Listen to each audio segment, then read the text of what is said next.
Represent those of Liberty Acquisitions 825, Blue Water Broadcasting, its management, staff, or any advertisers.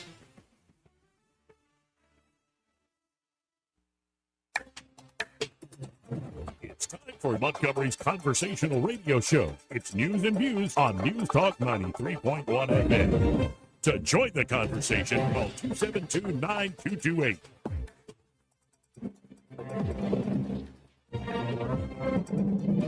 You're listening to Joey Clark. Joey Clark. It's Joey Clark.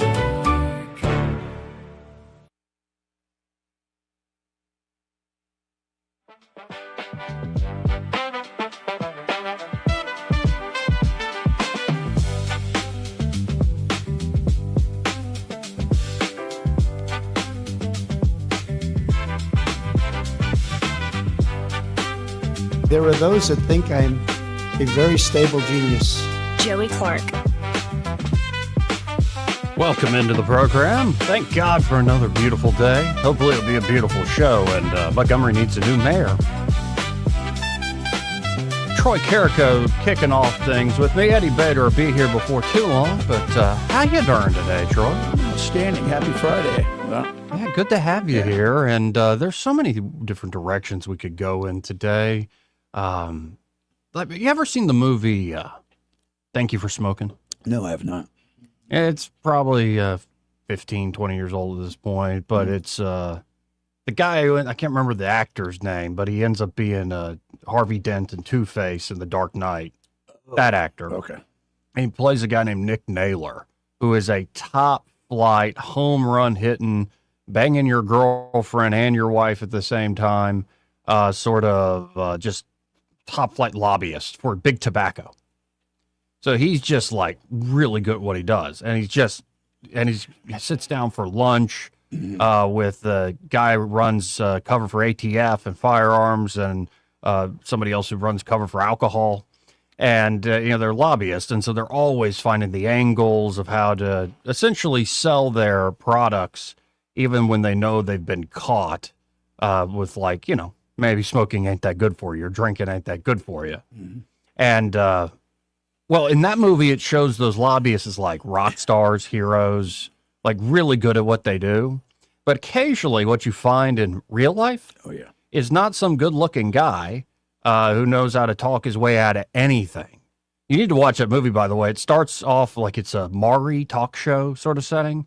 And it's Nick Naylor on the end, and he's representing Big Tobacco. Sure. And the person against him, working for a certain senator from Vermont, has brought a boy with no hair because he's going through chemo, cancer boy, and try to defend this Nick Naylor, and he does. He does. I think the argument was, look, we want him to be alive as possible so he can keep buying cigarettes and smoking them. This is what we want. We don't want him to die. Yeah. But occasionally in real life, what you find is these folks for hire in the lobbying world are not as slick as a Hollywood movie. And some of them are. But most of the time, they're just kind of bought and paid for robots, bought and paid for just ideologues.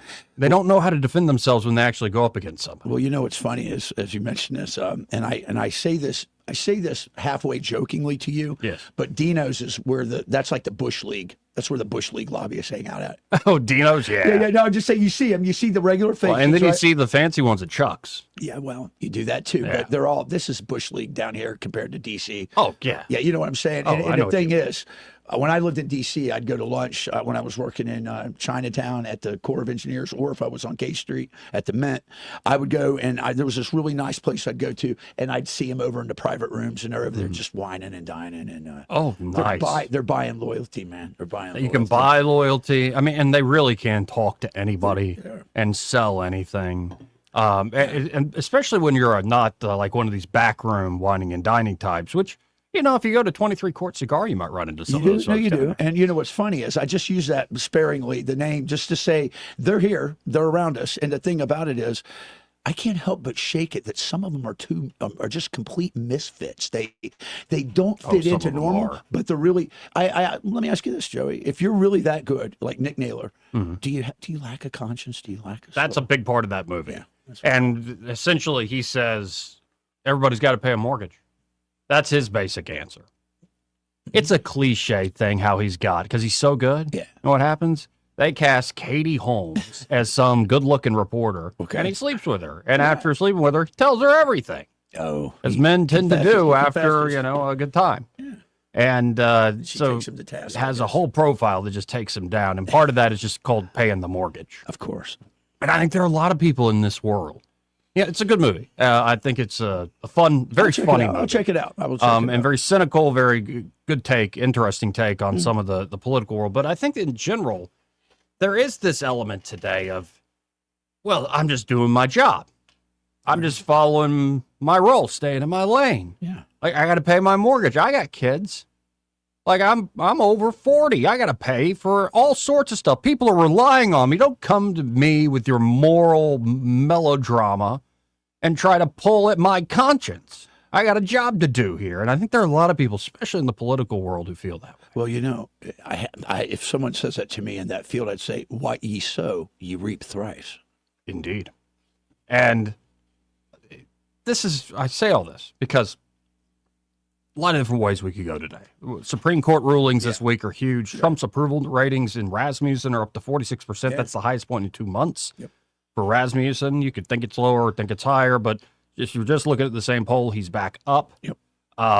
Iran threw like 3 attack drones at some ships. Trump even commented on it, saying, obviously this violates a ceasefire, but you got to wonder, like, who was the guy that launched those? You know what I mean? You know, they're trying to portray it, and it's funny. I saw a very deep dive on the lack of command and control right now in the IRGC and in the theocracy. Oh, it was that guy over in over there in Malad. But we had no control. Well, We also have James Carville saying, I refuse to be party to a party. I refuse to be in a party that denies Israel should exist. I quit. I'm done. Well, you're almost done based on actuarial table, James. Put a fork in him. Anyway, Usha Vance dropping receipts on New York Times quote-unquote reporter who whines about the MAGA baby boom. Really? Yeah, like Caroline Levitt and Usha and all these beautiful young women, good for them. they're having children. Yeah, How imagine. dare they? That doesn't play into their narrative, Joey. They want women to be professionals and not raise And it families. really is funny too, where they're like, and all these they just want white babies. I'm like, Usha's white? We need more. Usha is literally her name. Usha.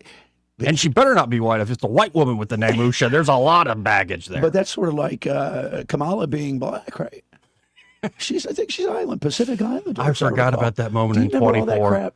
No, but the moment in 24 where Trump is at like a black reporters forum. And he goes, I don't, and all of a sudden she became black. She was Jamaican Indian as long as I knew. And then all of a sudden she became black. And folks like, he's done. See, he stepped in it. He's done. Like he said, they're eating the dogs. They're eating the cats. He's done. In Springfield. I was just in Right. Springfield, Ohio, and I'm happy to report our nephew says no cats were eaten there, but they were eating some geese up there. Some of the Jamaicans were. We also have WNBA has suspended a player for hitting Caitlin Clark in the throat. That seems to be the thuggish Yeah. answer from the black women that are getting their ass kicked. Big black lesbians don't like Caitlin Clark, and I don't understand it. Now, I think the WNBA is largely a joke. It's its own little thing, and I think there are some people in that world who want to keep it that way. They don't want it to be like, this corn-fed white girl from Iowa becoming the next Tiger Woods of women's basketball. Do you remember when they threw dildos on the floor? I do remember That was fun. That was It fun. was fun, but now I look back on it The and guy I go, drove all the way what from Ohio. what are you Dayton, going Ohio to to explain do it. that to a child, Like, What is that, mommy? That's a massage toy. But so there's all this stuff. But also what's going on is some political theater up in Washington, D.C. Say it ain't so. And the committee setting. Now, some people do the theater better than others. And that brings us back to why I brought up thank you for smoking and stuff. Okay. Sometimes you've got these lobbyists who are just slick. They can talk their way out of anything. They can defend any indefensible position. Defending the undefendable is what some of these folks do. But sometimes the person who is slick, who can corner somebody and hold them, pin them to the mat and pummel them, ground and pound, is amazing with verbal skill, is a member of Congress. Oh. And so what we have here is a fellow, you've probably recognized him. A good-looking fellow with slick back hair from the state of Texas. Brandon Gill. Yep, I know who he is. And he took to task a lobbyist she said, well, actually, I'm an activist. I'm not a lobbyist because I work for a nonprofit and I'm trying to help make sure people get, Now, it kind of sounds like lobbyist to me, but. Hiding. Right. No, I advocate for the needy. Okay. All right. So, people got to get their SNAP benefits. Sure. So how is it that all of a sudden we've gone from a world where you're taking food from poor people and you're just the mean, bad Republicans to where Brandon Gill pulls some verbal jujitsu here, where all of a sudden you realize, oh, this ain't about helping people at all. This is about getting paid. Yeah. Let's listen in. SNAP dollars be spent on sodas? The purpose of the SNAPS program is to provide families to have food and beverages. Should That it be means there spent on sugary sodas? I am happy to talk about hunger and nutrition, but not dictate what Americans should or should not eat or And Brandon Gill is talking to Miss Plata Nino. Yeah. may have access to. I'm asking if tax dollars should be used to pay for sodas. Taxpayers' money should be utilized to ensure that individuals have access to the food that they need to play that survive or may be accessible to them. Do they need sugary sodas to survive? Some of them do, who do have low blood issues, who may Is that have, right? who have kidney issues. You think they need cancers. Coca-Cola to survive? Do you think that's the most appropriate use of our tax dollars? I am not a physician, but medical records and expertise You were do show just that in citing some the circumstances health they do. needs, apparently, of the American people. So do the American people need Coca-Cola to survive? I did not say that. I said that. I'm asking you. beverages. I'm giving you the opportunity to say yes or no. I will not answer for individuals and their choices. You think that there are some Americans who need Coca-Cola to survive? Is that your testimony? I am happy to talk about the food and You don't- nutrition you just don't needs know. that individuals have. You just don't know.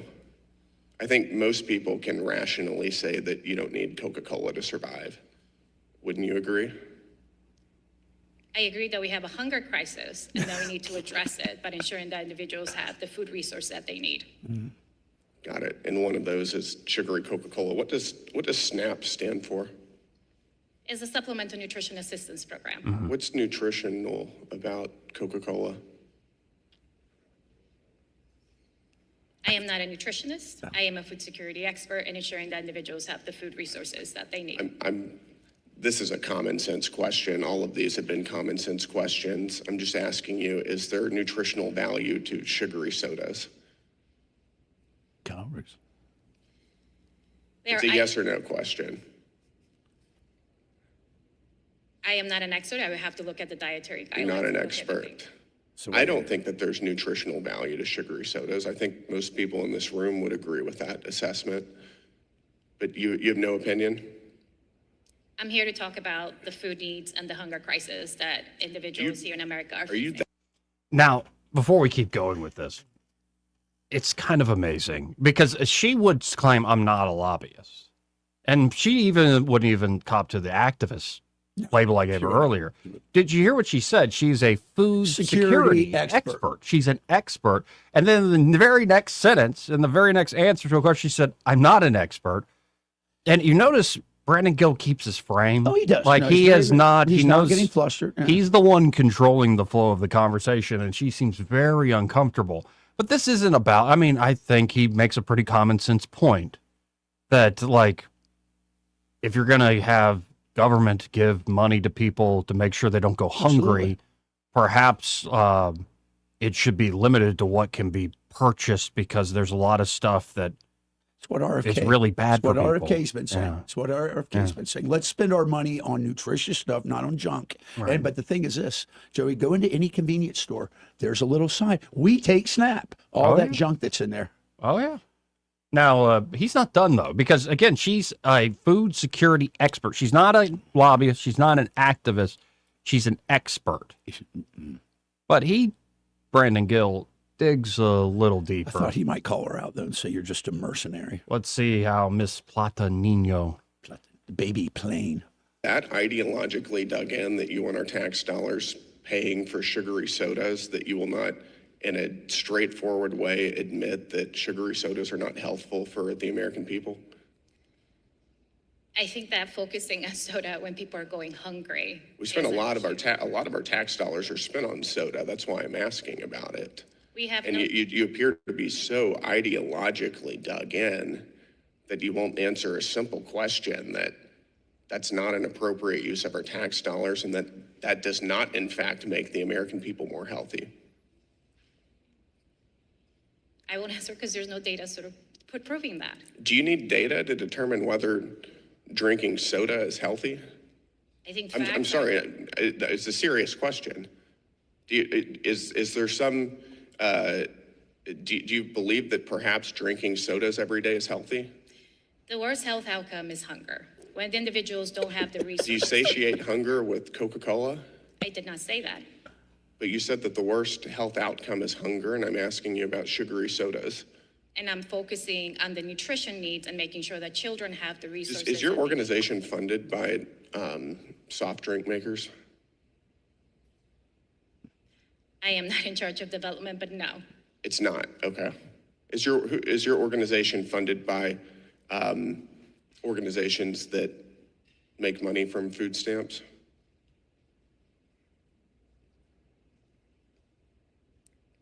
Do organizations who profit off of food stamps fund your organization or businesses? I mean, I can't comment to that. Happy to talk about the resources that need Does it. General Mills fund your organization? I don't have access to that information. I do, it's right here. They do fund your organization. Do they profit off of food stamps? Retailers are the major beneficiaries. Do you think that of that's a the program. conflict of interest? That's where EBT dollars are utilized. Yes, and they're profiting off of your advocacy. Do you think that that's a conflict of interest?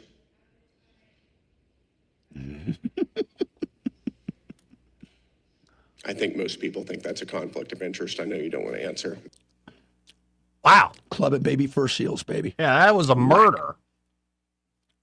Wow. See how rehearsed she was, just to Oh, yeah. stay the course. But No, he and she's walked her usually into pretty it. good at what she does. No, But sure like he is He walked her right into the excellent. trap. Yeah, he's good.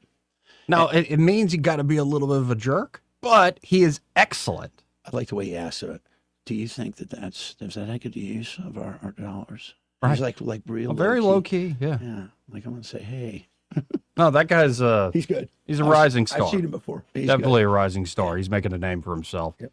He'll be somewhere someday. Because you got to keep in mind, folks, you know, all those years ago when Lindsey Graham said, It's not just about sex. Lindsey Graham was a member of the House of Representatives. Yes, he was. And he was talking about Bill Clinton. It's not just about sex. Bill Clinton was the first black president. Yeah, he played Remember when he saxophone said, on our remember they said, video. hey, when he Right. said, hey, because I was the first black president. Right. Yeah. Sure. Oh gosh, those were the good old days, Joey, when we could laugh over things. Now it's pretty serious. Yeah. Now, ever since Rickles died, it's all kind of crap. That's true. So I saw that and was like, That was that good. is remarkable. Like you can actually probably teach a class, That was a at master least class. one or two classes on why did that work? Master class in the rules of interrogation or How did he win? How did she lose? You could do a whole series on that.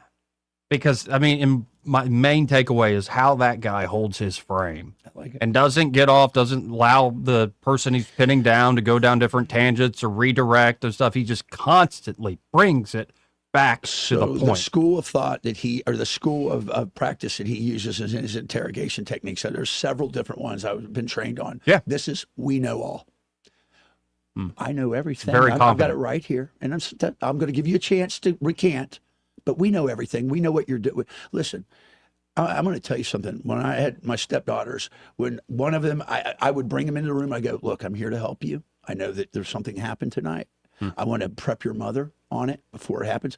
Oh, well, I didn't mean to. I didn't. She bought the cigarettes. You know what I'm saying? It's like that comes right out. And you had no idea No, she no, bought no. the cigarettes, It's called right. We Know All. But we And know when everything. you have that approach. Right. But I'm here to help you. And, he's trying to walk her through, but she walked into his trap. So That was apparently one of my uncle's pickup lines in high school.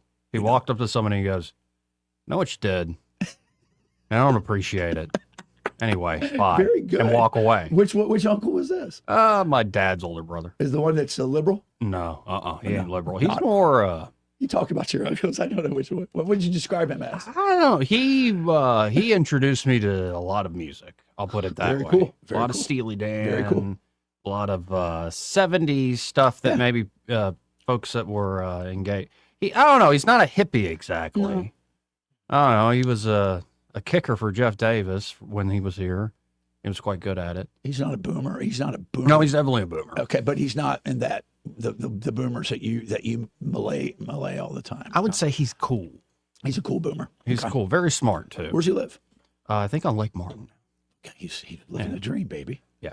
But no, I always remember him saying that line. I've never used it, but that's I know that's what not you did. I know what you did, and it's not even that mean. It's like, look, I know what you did. I know what you said.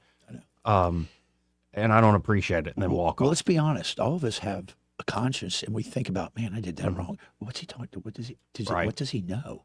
Did Right. he know I did? Oh my God! Yeah, just a little bit of an accusatory tone That's even how it can get works. somebody to spill the It beans. works. It works. Are there other techniques you'd like to teach me in this moment? There is another one that we could do, and that's the inverse to it. We know nothing, and you appeal to. Okay, so Oh and no, this is my favorite one to do. like, we appeal to people. Well, yeah, because this is what you do. I'm Socrates. I know nothing. Yes. I know nothing. Please teach me. Show me. You're so smart. Make it go. Show me how it And works. by the way, if you honestly go into, I know nothing. I'm just kind of spitballing here. I'm speculating. I don't have any inside info. So you People can will play tell that you. game honestly. People, yes, you can. Oh, And it's fun. Listen, and what it does is it gives the interrogee, the person that's being interrogated, the opportunity to take control of the conversation, and they will tell you things indirectly and in the way they're telling you. There's Right. many ways we do it. Yeah. So I think I told you this story. I think your listeners will like this. When I first got to Abu Ghraib prison with DIA, our office was there, though I worked outside the wire a lot. There was a room, and it had a two-way mirror. And Abu Ghraib prison was used by the Iraqi Fedayeen and the secret police and all that, and they tortured. There was rooms with just wires hanging down where they would shock people. It was that's where demons. I've seen demons. Yeah, I believe. So one day we go in. And the guy I'm backfilling grabs me. I'm bringing my duffels in, and he's like, "Come on." He goes, we got to go." He goes, "Normally we get you checked in, but I want you to come see something going on." So we go down this hall, go into another hall, go into this tower, and we go into this room. And in the room that I'm looking at, I'm behind the two-way mirror, is two dudes in olive drab green uniform with no insignia, no national flag. I don't know who they are, but they're definitely of Arab descent. And there's a dude, and he's taped to a chair sitting there, and they're interrogating him. This guy, and I speak modern Syro-Arabic, he's hurling insults at him like, blah, blah, blah, blah, just chewing him out. And there's a plate or a tray with a towel over it, and there's like a silver knife. And then there's a gas can, like a 2.5 gallon gas can with a clear 1/4 inch hose and a pump on it. I'm like, what the hell's going on here? And Terry, the guy goes, just watch, this is good. He goes, this is called the Tunisian method. And these are two Tunisian guys, and they were members of our coalition of the willing. They're interrogating, and you can tell the guy's just hurling insults. One guy has a very trim mustache. He stands up, gets behind the dude, grabs the can, inserts a tube. They open his mouth, inserts a tube. Now he's like duct taped to the chair.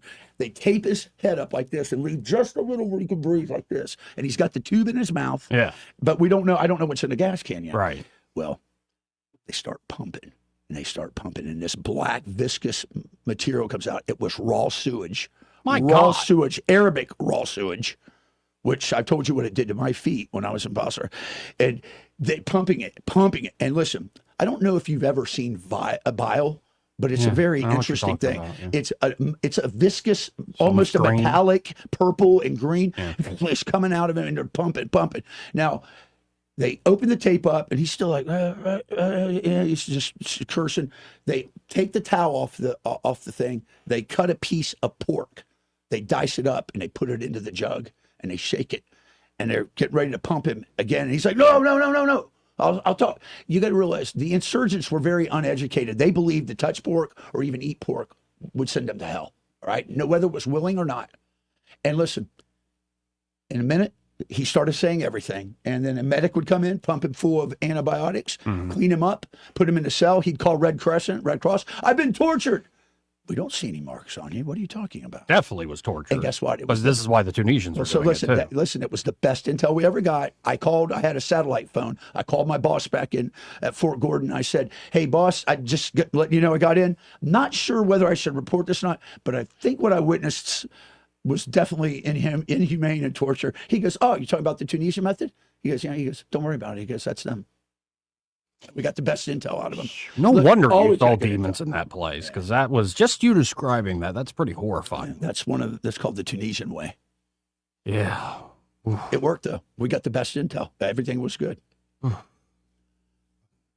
Anyway, when you think being grilled by a congressman's Could you bad. imagine raw sewage? No, I can't. This is why I'm like, I would this is, okay, I'll tell you. What do you want to know? this is disturbing. Oh, I just thought I'd share it with you, dear listener. Sign of the cross here for a second. My goodness. Let's pray. Oh, yeah, please. I need some protection here. Let's hit a break. I'm sorry. No, I'm fine. This is Friday. It's Fun Friday. It's just that I forget sometimes the things you've seen, Lou Elizondo, and I don't know half of them. Lou Elizondo was there with me. So we'll be right back, folks. More stories after that. He may not know whether he's coming or going, but whether you're going to work or coming home, Greg Budell is there. Mornings 6 till 9 and afternoons 3 till 6. Only on News Talk 93.1 FM WACV. What's your biggest investment? More than likely, it's your home. So treat it that way when you hire a painting contractor. With PBS Painting, there are no gimmicks, no $99 specials. Just quality painting and someone who treats your home with the same respect that you do. At PBS Painting, we have been painting for years and look forward to many more years to come. With PBS Painting, the job gets prepped properly, whether it's cleaning, scraping, or priming. We always use quality products, which is a must for a quality paint job. So if you're looking for a painter that doesn't need upfront money and is on the job at all times, then please give me a call.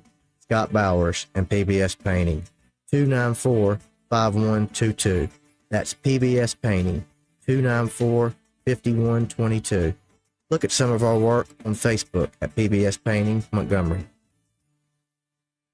Hey, y'all, Lewis at the Capital Oyster Bar over here on that beautiful Alabama River, cooking up that fresh seafood for you. You know, we rent out pontoon boats. All you need is a driver's license and a credit card. We got an RV park down here. You can come down here and stay with us a little while. We got a nice bathhouse and a laundry down here, so we can take care of all your needs. And let's talk about some oysters, y'all. We're getting some oysters from Apalachicola, Florida. You know, most of my oysters are farm raised from Alabama, but Alabama shut down, and this is the first time in 15 years that we've been getting oysters from Apalachicola. So come on by, we'll shuck you some. We can throw them in the steamer and make you some oysters Rockefeller, or just cook them however you like them. We got the fried oysters, fried shrimp. Check it all out at capitaloysterbar.com, or go to our Facebook page. You'll see a menu on there, and we got, like I say, a fryer, a steamer, and a grill. So we got something I know you're going to like. There's no show this weekend, and as a matter of fact, this is the end of the show for a few weeks because we're shutting down next week. That's right, our annual vacation coming up July the 4th. But we'll be here this week, and we'll feed you some good seafood. Come on down here hungry, bring your crew with you.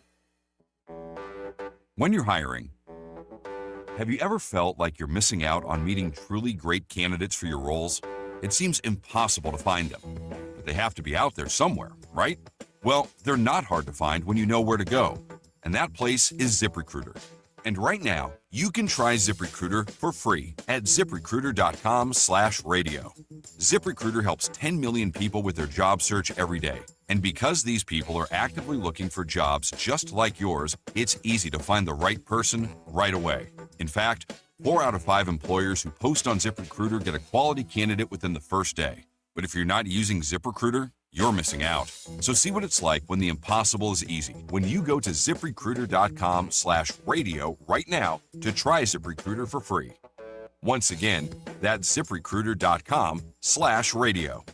ZipRecruiter.com/radio. Never miss out on great candidates with ZipRecruiter. For too long, Alabama's statewide news companies have shamed us for our conservative Christian values. Alabama deserves a news company that cherishes our culture, a company that isn't bought and paid for by the powers that be. 1819 News is that company. Run by Alabamians for Alabamians, 1819 News celebrates what is good and beautiful about our state while exposing those who work against our values in secret. Just go to 1819news.com to learn more. Subscribe to our newsletter. That's 1819news.com.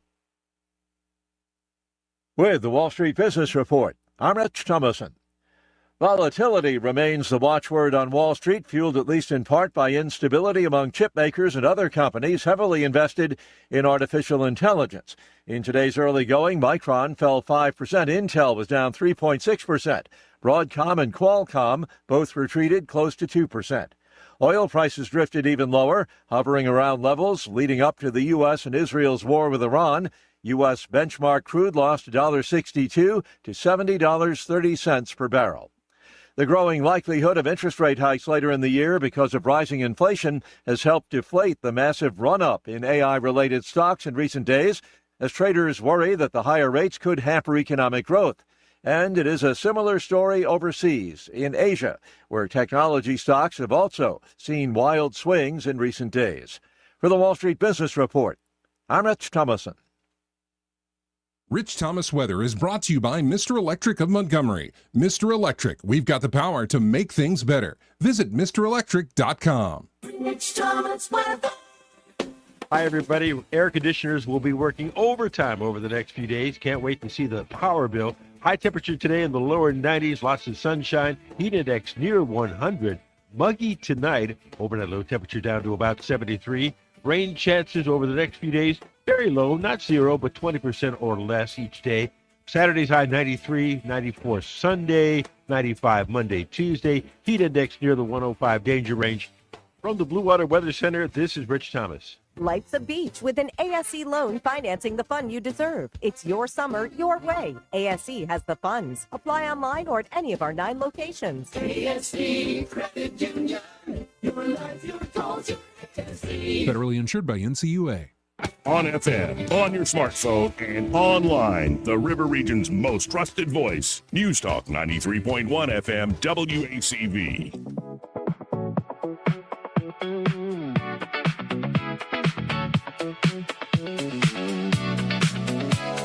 Joey Clark. Welcome back, folks. I'm your host, Joey Clark. Eddie Bader in the studio here, as is Troy Carrico. That's your camera, man. That's just all over. Tilt it down. Here we go. And then a little bit that way. No, there you go. I feel like I'm Linda, somebody's hand right now. My hair, I gotta get a haircut. What was that? I said, I feel like I'm some lady named Linda with this hair. I need to get a haircut here. Linda, your hair's not that long. Not long. It's like a bob. Yeah, you do gotta have the okay. The like woman of a certain age bob. Deal? Yeah. Got a little bouffant thing. The grandma. Kind of going that way. Get some blue hair. Yeah. You think that type of grandma's coming back? Blue hair? Because right now I've noticed, especially with the boomers, they try to stay sexy for as long as they can. Hey, I used to and mock like that, it but at used to be. 57, yeah. No, it used to be the grandmas would just go with the bob and like I'm not worrying about my hair or all this stuff. Pretty early. You're right, but I got to be honest. I don't like that. I want the sexy grandma. I'm the grandpa. I want the sexy grandma. Yeah, that's more disturbing. That story he just told me. All right. What? I don't want to hear it. I don't want to hear yet. Joey. I'd rather hear a story about raw sewage torture than you talking about sexy grandma. Oh, gross. Grandma smells like baby powder. I'm going to spit up bile if you don't shut up. Let's go to John from Wetumpka. Hey, good afternoon. How you guys doing? Pretty good, John. How you doing, bud? Good, good. Just wanted to weigh in on a topic that was mentioned earlier, food insecurity. Yeah. That particular topic is one that I deal with occasionally, being involved in agriculture. And the problem that we have with that, for one thing, it has such a wide range of what it means. Right. In some instances, it means that they really don't have enough to eat. And then in some instances, it's I'm not seeing what I want to eat, like my children used to do. When they go to the refrigerator, it was full of stuff, and they said, there's nothing to eat. Right. You know, that kind of thing. So it's hard. And when I look at our students, I look at a lot of them as far as being in education and seeing them all the time, most of them don't look like they have a problem with getting enough food. Why, they're fat? Yeah. Well, you said that. I didn't. Okay. They're physically But we have challenged. Yeah. We have a lot more of that now than we've ever had in the history of our country. Yep. Oh, yeah. And it's By far, actually, it's not even it's close. fat people and it's sadly fat kids that are also malnourished because the stuff they're eating's not great. And so I think you hit the nail on the head. That's why I chuckled when you said food insecurity, because it's meant so many different broad ways. If we could narrow it down to really actually it's showing folks here's a better way to eat, and here's the access to it. And of course there are folks who are poor, and this is why we have the support programs. But should that be for Coca-Cola, like Brandon Gill is talking about? I don't know. Sugary soda. I do know this. Ever since Mrs. Obama got her nose into the lunchroom, it's really gone downhill. Interesting. I mean, kids have always fussed about the lunchroom, but they have, in many instances, and the people I'm not blaming the people at the lunchroom because they don't have a choice on what they give them that meets the standards the criteria that they're going by. But, I'm glad I don't have to eat there anymore on a regular basis. We had an old school cafeteria for a while at St. Bede, and then by the time I got to Catholic High, it was like they had farmed it out to Chick-fil-A Day and Taco Bell Day. And, great. We call that Entrepreneurship Day, Joey. Yes, those are good for the restaurants. We call that we don't have to run a kitchen anymore. Yeah, and keep the health department out of our business day. Yeah. And that's kind of that's what a lot of places have gone to now. Not just in the private sector, the schools, a lot of schools around have done that too. Yeah. Oh, yeah. But it's just reminded me, for some reason, those bought in bulk, mass-produced Taco Bell tacos just tasted different than when you go through the drive-thru. Definitely, yeah. I guess it's the ambiance, maybe. I don't know. Makes you think of it that way. But I wanted to weigh in on that. And I don't ever want, and I don't think any reasonable people want any kid to go without food. Right. We don't want that. But there's so much corruption in all those programs, and many instances the funds and the products don't get to where they need to go, and there's that's what's so disturbing about it. Most people are willing to they don't want kids to go hungry. Right. But they also don't want absolute corruption and the junk like the lady was talking about. Yeah. And she was a lobbyist. Right. 1,000%. I'm a food security expert. It's like, and by the way, I'm looking at here. This is directly from the website for the U.S. Department of Agriculture. The national payment error rate for fiscal year 2025 in the SNAP program is 10.62%, far surpassing the congressional threshold of 6%. Like we were building into the fact we're probably about 6% of some fraud, but we're over 10%, almost 11. Yes. And the biggest expenditure for the Department of Agriculture is that program too. Oh, absolutely. Oh, no That's doubt. why it's always put in the Farm Bill. Yep. And by the way, that they wanna- 10% represents about $10 billion. Yeah. So that's where we are with this thing, and that's why the government does a whole lot of things it doesn't do very well. Yep. So you guys have a great weekend. Appreciate it, John. Great call. 272-9228. This part of the program brought to you by Montgomery Men's Health.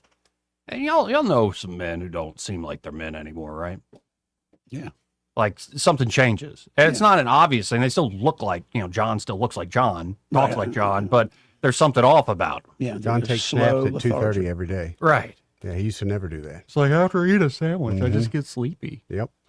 John is like not getting up and doing things around the house as much anymore. Yep. John is, he doesn't like to talk about it, but he has no libido to speak of. None. Yeah. Yeah, and just lacks confidence across the board. So you're like, well, John, there's a solution.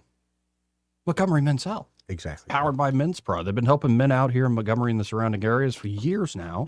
And especially if you have something like low testosterone, that can create all sorts of problems at once, just that one issue as the underlying driver. And so get by there, get tested. It's just a quick blood draw, and they'll do a consultation with you, and they can help you out. They've got a whole menu of options and treatments there that could work specifically for you, or it could be there's something more acute like ED or PE, or maybe you're worried about size. They even have things for that. Peptides too. Yeah, the peptides are great. I know you like them. Yeah, they've got, I believe, Samorlin and NAD+. And don't be buying. Listen, that stuff that's unrestricted on the internet, that you don't know what you Yeah, you get. gotta You be get careful. Chinese chemicals in there. You might want to go there and get your peptides. You got to be careful with that stuff. So instead, it's great. You can actually do an online subscription, but you go pick up your stuff at Montgomery Men's Health.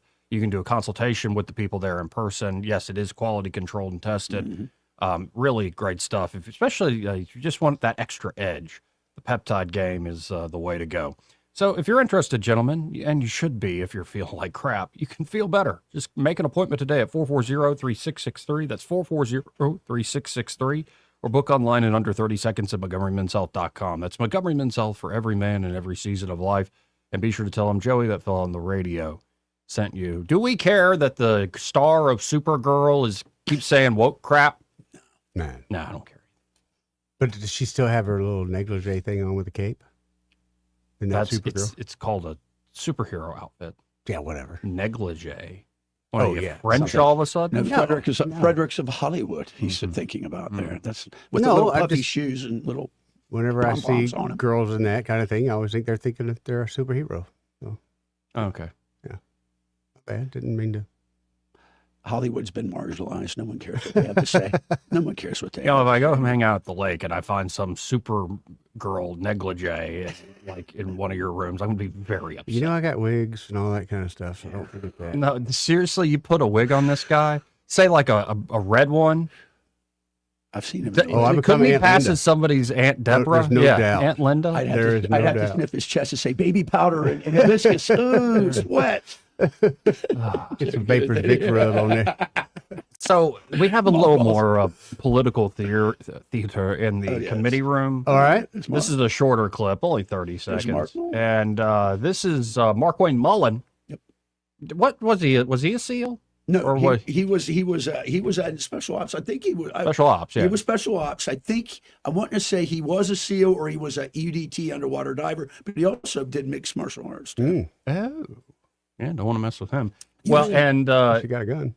and he is talking to Laura Rosa Delora, the woman with the purple hair. Oh yeah. Oh, God, I hate We that like her. lady. You You're hate talking her? about- yeah, I can't stand her. That's Hate's a Gargamel. strong word. That is straight up Gargamel. Well, let's listen to Gargamel. Gargamel. And I Where's your think she cat gets at? mad Yeah. that the former special ops MMA fighter points his finger. Let's watch. Oh. Whip you. Yeah. I'm gonna whip you. 3,900 children were separated from their families. 450,000 kids were lost during the Biden Mr. administration. You Secretary, didn't say a word Mr. about it. Secretary, do not interrupt. Don't you point your finger at me. I Don't be a will hypocrite. point my finger Don't you at be a you. hypocrite then. Then you be as threats, you 3,900 should be kids. as upset about the I 450,000 am kids that upset. were lost. and You didn't say a word about it. For 4 years, you never said a word. Mr. Secretary. Could you put him in his place for? Don't yell at You me. should I'm be the put in good your one. place. Put him in his. Oh my Listen, I love this Me guy. too. He don't take no snot. There's no reason not to. Y'all Wow. bunch of There's no reason to take that Hypocrites, crap, yeah. man. Yeah, that escalated quickly though, just in 20 seconds. 3,900 She's got blue hair. children were separated from their families. 450,000 kids were lost during the Biden Mr. administration. You Secretary, didn't say a word Mr. about it. Secretary, do not interrupt. Don't you point your finger at me. Don't I be a will point hypocrite. my finger Don't be a at hypocrite you. then. Then you be as threats, 3,900 you should be kids. as upset about the 450,000 I am kids that upset. were lost. and You didn't say a word about it. For 4 years, you never said a word. Mr. Secretary. Could you put him in his place for? Don't yell at You me. should I'm be the put in good your one. place. From don't yell at watching, me, he said. from watching Brian Dawson's podcast a lot here lately, that kind of reminds me of Brian Dawson. Just a It bit. just you just give it right back. All the energy you give him gives it right back. And you know that fancy gala we went to, the Albert Patterson? Oh, yes, dinner? yes. Yeah. They've announced that for this year, Coach Tupperville will be the keynote. That'd be nice. Tickets now available. Governor. It'll be Governor Tupper. What? Nice. Nothing. I got nothing. What? When is it going to be? I don't know off the top of my Okay. head. All right. Probably the September. I fall. got that week in September in No, Jamaica. it's Don't not forget about Probably that. probably after that. Okay, It good. is. It's- Whenever it was like It was like right after Christmas. It was like January, right? February. This time, could y'all leave and let me have a night in the museum there? Because there is some We cool talked to some- vehicles there, man. So we met That the is- security guard, the chief of security, Yeah? because Robin lost one of her earrings, and then she we went back there and that evening, and he's like, yeah, come on. And there's nobody there. We were walking around. He goes, yeah, come on. He goes, nothing happens. We were looking at everything. So Yeah. just say you lost an earring or something. I'll do it. Well, he told me, I think I met with him too, and He I was has the asking glasses. him. He's a really cool dude. Yeah, I asked he's him, I said, well, how much do you guys have in the back? And he just started laughing. He said, for everything you see out here, yeah, there's probably three He more. took us in the into back. some of the shops where Yeah. they had him. It was so cool, man. That place, listen, that is a gem, Joey. It in is. Alabama It that really nobody is. really even knows about sometimes. No, this will be November 6th, okay. 2026. I stand corrected. It's November. If you're looking for a +1, I'd love to go. If not, I'll buy my own ticket. He may have a date. You were my +1 last year, last second. I have to say, for having to be the last second, lug this guy up there, he was glowing that evening. He was. I really didn't expect it to be that cool of a place. And it was really a cool place. I knew that you were going to get a kick out of it. This guy and Scott Beeson hit it off. Like, 'cause The guy Beeson looked loves like motorcycles he was too. he was like molesting. Well, then they had all the outboards Oh, yeah. up on the like 20 feet up. Well, I'm into outboard motors too. Can we bring those down, or can you put me up there so I can check those out? So they actually had a model of the Bull Taco. I had a Bull Taco Really? 250 Yeah. there. I'm like, oh, that was my dirt bike. Yep. Traded a Honda Elsinore. No, I watched all these like 56-year-old men I know like turn into little kids before my Oh, eyes. yeah. It was great. Good time. Good time. I enjoyed it very much so. That's the one McQueen drove. Even if you just need a ride up there, I mean, I work my way in. Right, yeah, okay. Yeah, you just work your way in? Yeah, I work my way in. You better see a barber before you see Coach Tuberville. You know that, don't you? He'll have to get over it. He's just jealous. He's going to say, "Troy, get the shears out. Let's shorn him." No, I think Coach might actually say something good about your hair. I don't know about that. He said, "Joe, you look like I a just want, I vagabond." know. I just want to set Joey up. I want Joey to go there with his You big keep- hair you keep out. and doing Coach that. You go, keep doing that, What Joey." the hell are you doing, boy? Not playing for you, Coach. We'll be right back. Want to carry News Talk in your pocket? Download the News Talk 93.1 app from the App Store. Available on iPhone and Android. Never miss a moment. Download now.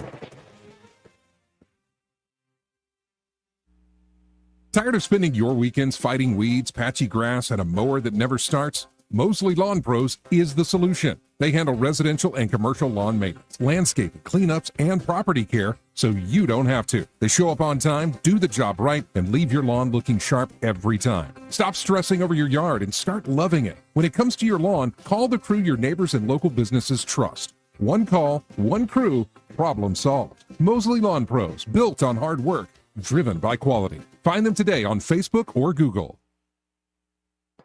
News happens, you'll hear about it first. The River Region's most trusted voice. News Talk 93.1 FM WACV.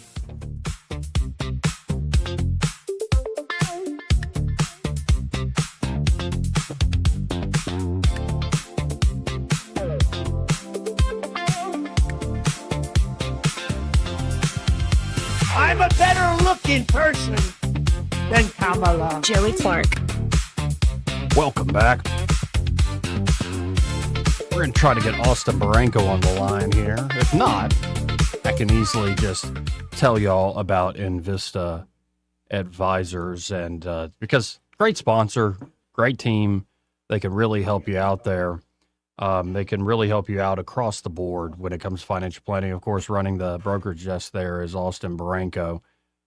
He really does a fantastic job. And, of course, the chief strategist, you've heard him for years on the airwaves with Greg Budell.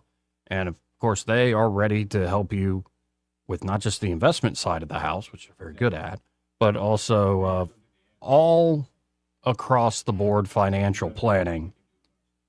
And with that financial planning, it could be at the beginning of life, it could be middle of life, it could be you're more concerned about buttoning up end of life concerns.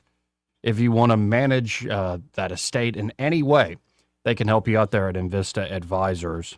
So what you need to do is you can always go to InvistaAdvisors.com and learn more there, or just call them up direct at 387-0094. That's 387-0094.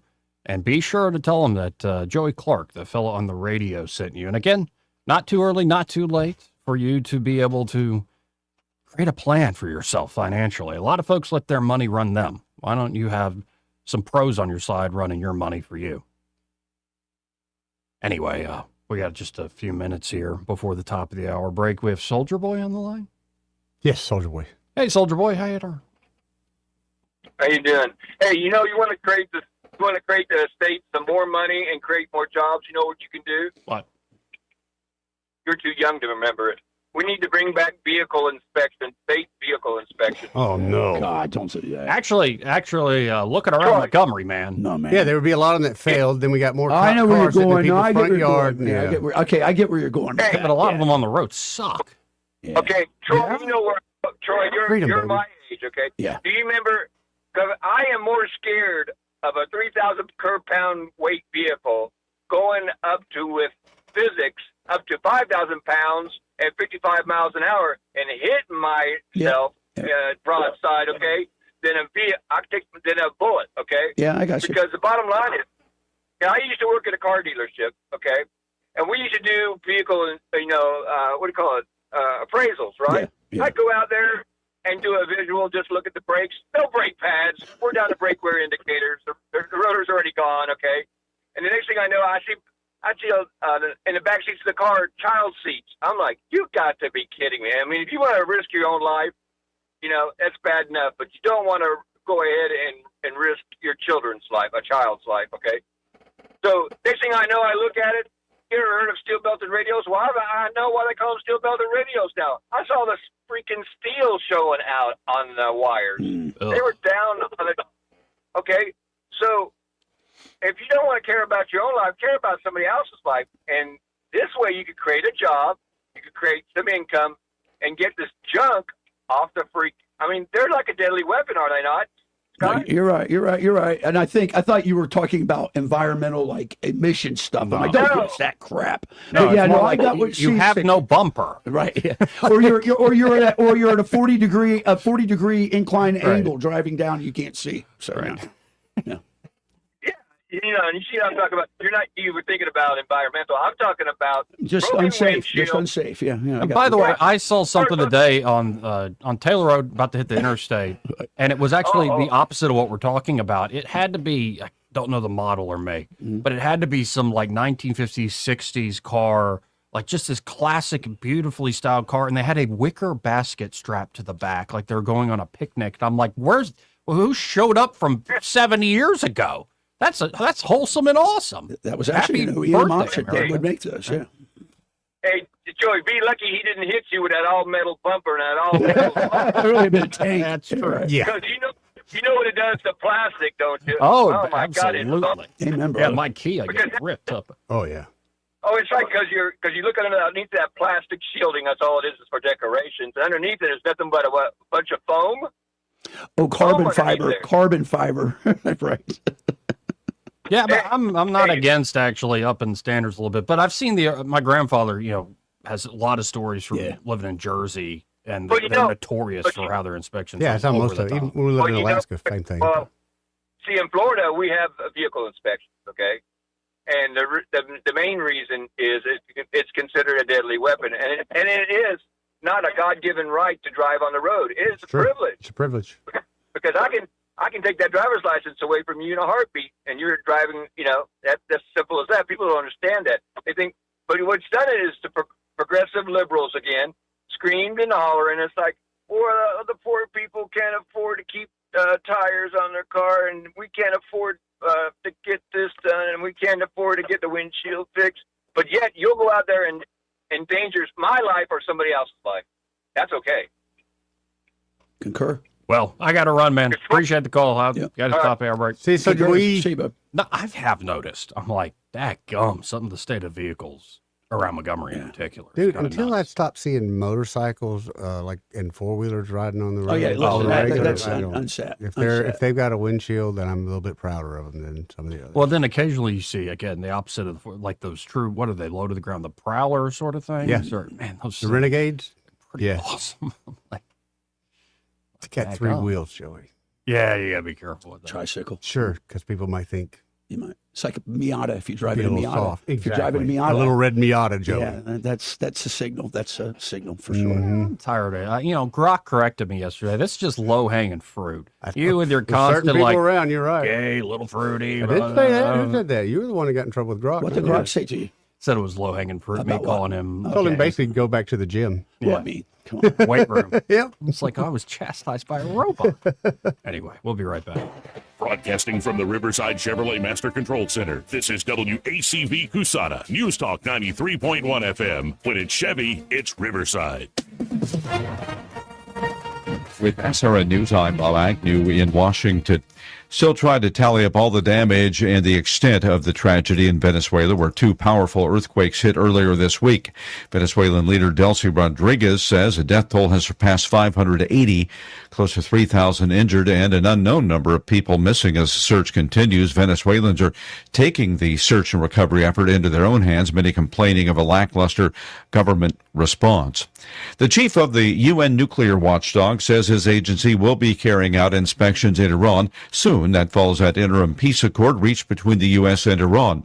Tehran still says access to the key sites remains contingent on a final agreement and the sanctions being lifted. President Trump has announced he's seeking an additional $11 billion in assistance to U.S. farmers.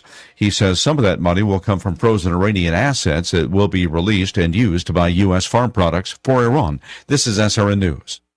Hi, I'm Chuck McDowell, the timeshare cancellation guy and founder of Wesley Financial Group. And I want to set the record straight. I am not an attorney. I've never wanted to be an attorney. And the truth is, I really don't even like attorneys. If I sound like an attorney, I apologize. But what I've learned in my 15 years in the timeshare cancellation business is you don't need to be an attorney to get folks out of their timeshare. After 15 years and over 50,000 cancellations, I can tell you with confidence, we know how to get you out of your timeshare. Call us today and we'll send you our timeshare exit guide absolutely free with all your options for cancellation. Attorneys, this was meant to be funny, so please don't sue me, especially my friend Kenneth from Black River Falls, Wisconsin. Call now for your free timeshare exit info kit. 800-926-5959. That's 800-926-5959. 800-926-5959. Rich Thomas Weather is brought to you by Victoryland. Victoryland Casinos, crowning $25K free play giveaway. The more you visit, the more chances you have to win. Victoryland Casino, where you can be a winner too. Rich Thomas Weather. Hi, everybody. Air conditioners will be working overtime over the next few days. Can't wait to see the power bill. High temperature today in the lower 90s, lots of sunshine. Heat index near 100. Muggy tonight. Overnight low temperature down to about 73. Rain chances over the next few days, very low, not zero, but 20% or less each day. Saturday's high 93, 94 Sunday, 95 Monday, Tuesday. Heat index near the 105 danger range. From the Blue Water Weather Center, this is Rich Thomas. From the Blue Water Broadcasting News Center, these are today's top stories. Montgomery police have charged a man in the beating death of a 2-year-old boy. The child, Robert Webster Lewis, died from blunt force trauma injuries received at his Stratford Drive home on February 16. 26-year-old Hashiko Wells was arrested Thursday and charged with capital murder. According to court records, Wells was the boyfriend of the child's mother. A Wetumpka man was arrested for sex crimes in Chilton County on Thursday. 35-year-old Brandon Barnett was charged with 2 counts of human trafficking and 1 count of domestic violence by strangulation. According to court documents, Barnett knowingly offered $300 to a 17-year-old female for sexual favors and then attempted to strangle her. Former Montgomery Councilwoman Marsha Johnson plans to challenge the City Council's decision to remove her from office. Johnson claims she is still a District 3 resident, the district she was elected to represent. However, Johnson purchased a home 2 years ago in District 7 with a VA loan, which requires the military member to live in the residence. A special election for the District 3 seat is scheduled for September 1st. From the Blue Water Broadcasting News Center, I'm Sky Mosley. This hour of news and views is brought to you by our good friends at Alabama Home Mortgage. Alabama Home Mortgage, 567-4223. Visit them on the web at myalabamahomemortgage.com. NMLS number 1586368, an equal housing lender. At Montgomery Men's Health, we saw a bunch of patients last month. Almost none came because of an ad. They came because something happened. A fight with a wife who finally said, get help. A breakup. A new relationship that made them aware of things they used to ignore. A photo a friend tagged them in. One guy said he just stared at himself in the mirror, and that was enough. If today's your day, call right now. 334-440-3663. I'm Dr. Smith, urologist and advisor to Montgomery Men's Health. Built on almost 15 years of treating men in Alabama, one patient at a time. Dedicated to ED, low T, and male performance. Here's what happens when you call. We book you this week. We'll get a lab in an hour. For ED, we walk you through your real options at the same visit. A plan before you leave. Don't let today turn into next year.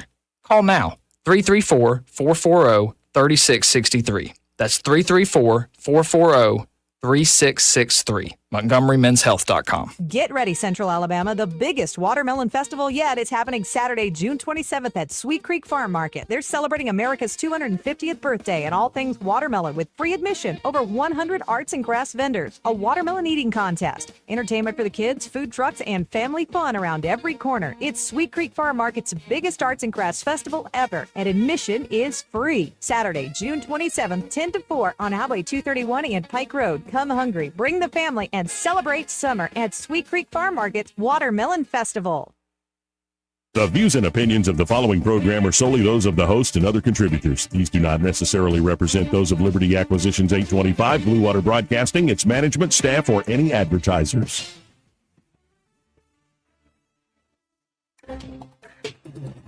It's time for Montgomery's conversational radio show. It's news and views on News Talk 93.1 FM. To join the conversation, call 272-9228.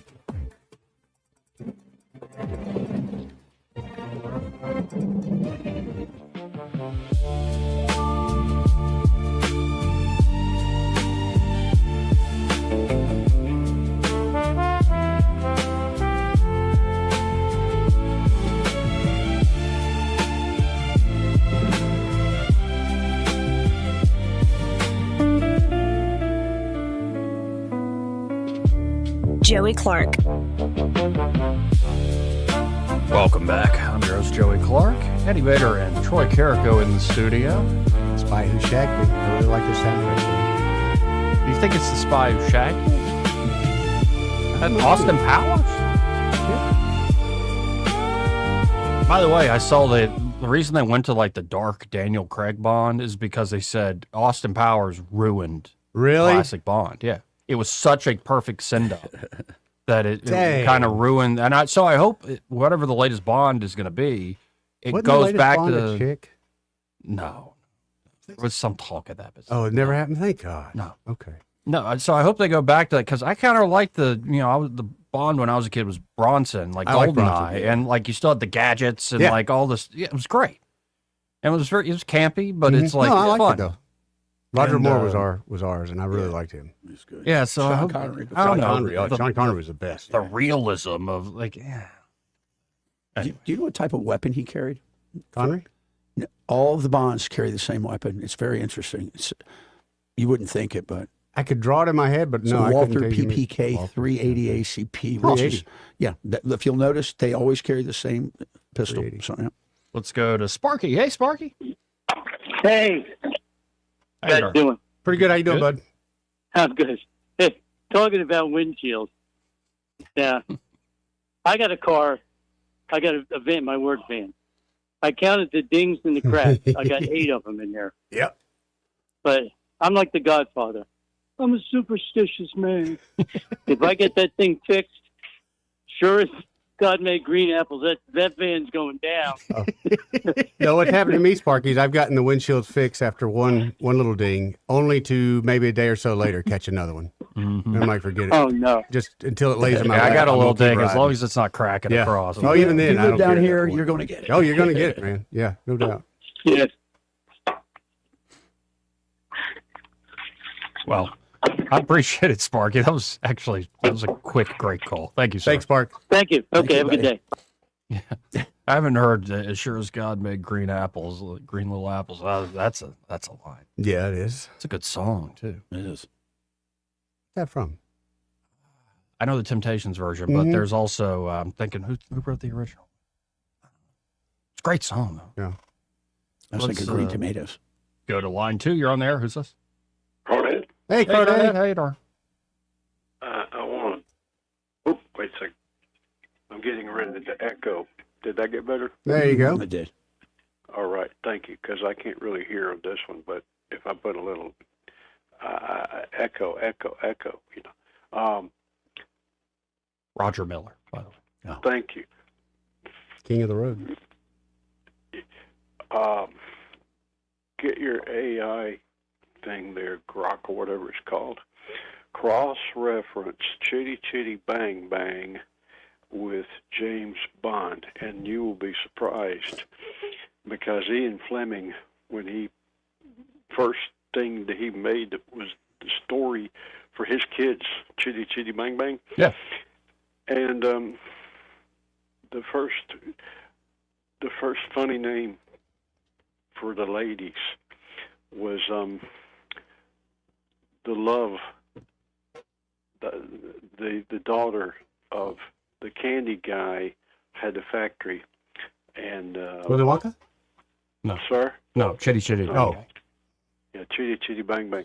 And her name was something sweet, Toot Sweet or something like that. But when you look at the humor from Ian Fleming when he continued with the James Bond stuff, the king of names that the guy comes with, golly, it's hilarious. But for you, Troy, yes, sir. I read a little bit about Ian Fleming and how he built his character, James Bond, was a composite spy. Mm-hmm. And some of that involved, I forgot which one it was, but he was not an American and he was not a Brit. Mm-hmm. A spy that he composite built into James Bond. And the funniest thing with me, silliness of is why in the world, when they came out with James Bond, Ian Fleming, at the time, I think it was PPK was the German Walther, but before the Walther, what was the little thing? James Bond is walking around shooting 32 caliber ACP. Come on. But hey, his shots count. He made them count, didn't he? But do check out Precious, whatever her name was. It's so funny. All the names of the female characters he came up with is great. When you compare Chitty Chitty Bang Bang that he wrote for his kids, next thing you know, he's doing the best daggum spy thing forever. So anyway, thanks, guys. Hey, Crawdad, the composition, Yes, sir. I just grokked Ian Fleming's inspiration, and there's several of them, but one was an ornithologist named James Bond, and then it was based on a guy named Cindy Riley, the Ace of Spies. And a couple, Dusko Popov. It's a composite of several spies, it says, but yeah. Good stuff. Thanks for sharing. I thought, he was an awesome writer, the guy, and pulled from so many things to build his characters. And that's one of the things. Now they're ruining it, in my opinion. Now they're ruining it. Broccoli, when they took the film, Broccoli, it gets sillier forever. Now it's beyond. I don't even know if I want to watch the new ones. I don't know. Well, the new ones are pretty hardcore, actually, back to more of the actual novel. Yeah. So you might like the Daniel Craig stuff. I'll take a look at it, of course.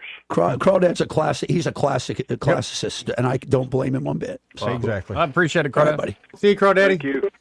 272-9228. By the way, is there nothing like a good cockpit video? Oh man, speaking of that, I spoke with Cinco today. I got an interesting story to tell you about flying.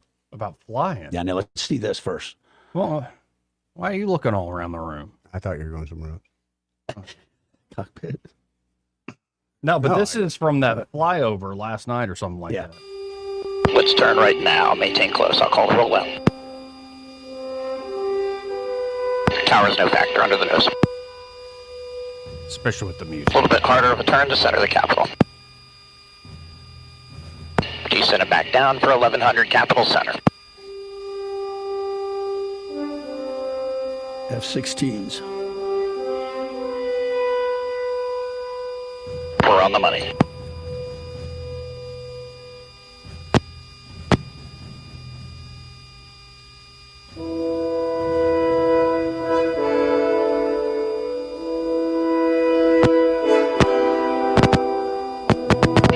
Ready now.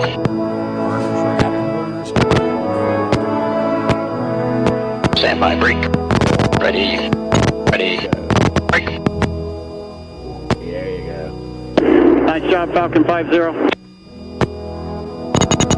Thanks a lot. God bless America. Long live the Republic. Catch you guys later. Vipers.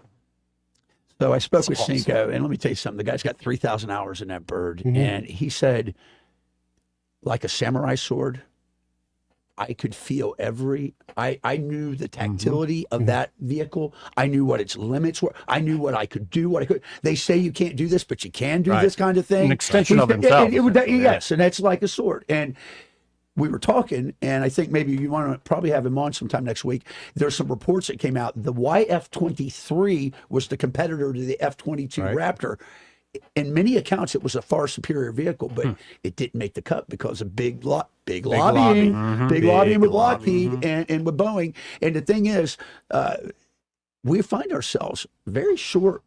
We were supposed to have almost 400 of the F-22 Raptors. We got 186. That's what I thought. So we need to look at. But just talking about that, there was a pilot, a Marine, that was the only man to fly all four of the F-22, the F-16, the FA-18, and the and what am I? I'm missing one of them. But anyways, only man to ever do it. And Cinco said that it's a really, there's an article from Wall Street Journal that I got, believe it or not, and it's about the power of those vehicles. It's just incredible. Sorry. Yeah, I get excited, Joey. Yeah, sometimes I have questions that I realize I shouldn't ask because it'd probably be like rude, but it's like, how does anything once you do that, like you are a fighter pilot, like once you fly those babies in those situations, how does anything ever live up to that? Well, that's Cinco will tell you. He said it's a passion, and it's something that becomes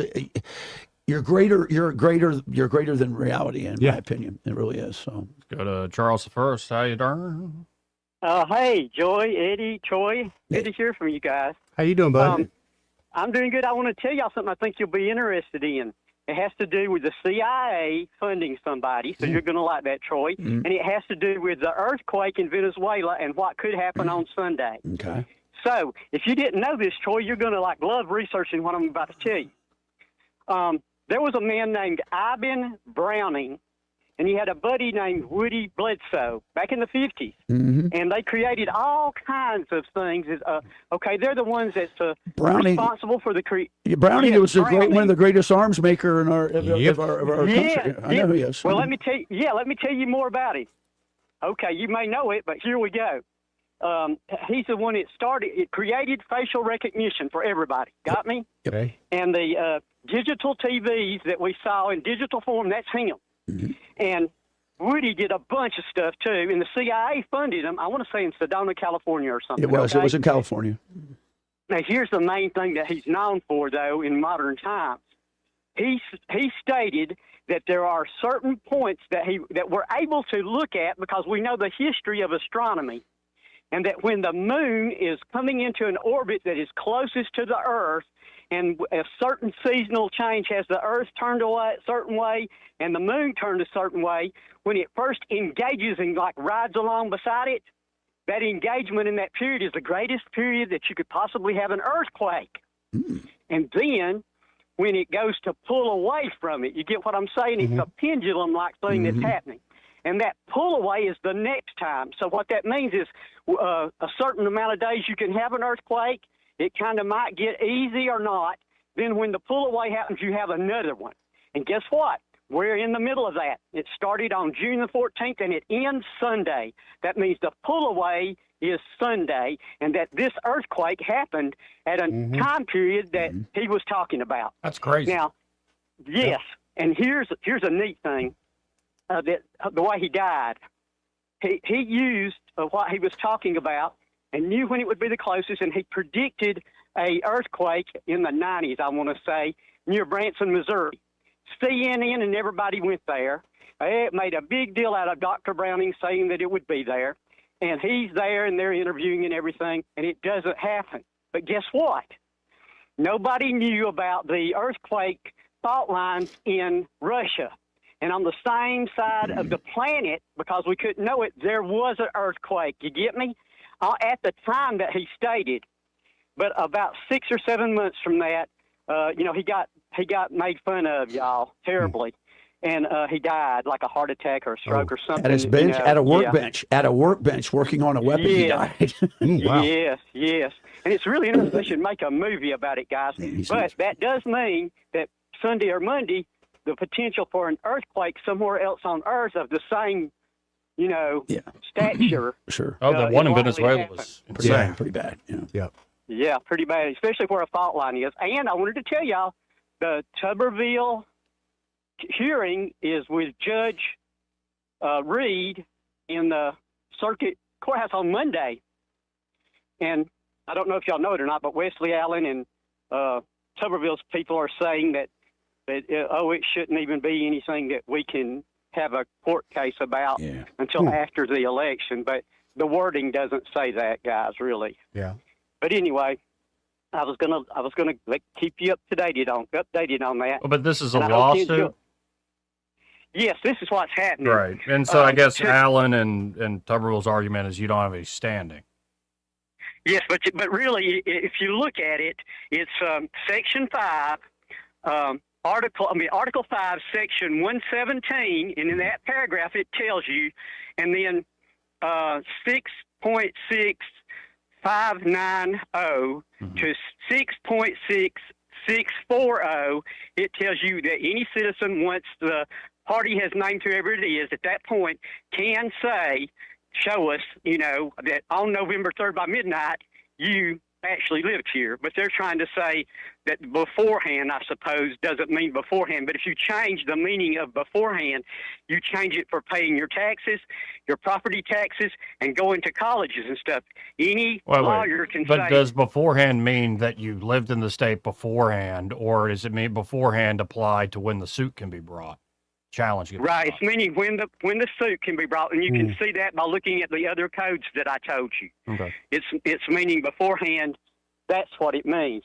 Now, what I'm assuming is going to happen is they're going to try to get it kicked up to the Supreme Court, who isn't going to even decide any of those matters, but just probably say something like, "We state he qualifies." Yeah. Which to me doesn't seem correct thing to do. You should be litigating what's before you and not making law of something that wasn't brought before you. Don't you know he's a football coach? He knows everything. He knows everything.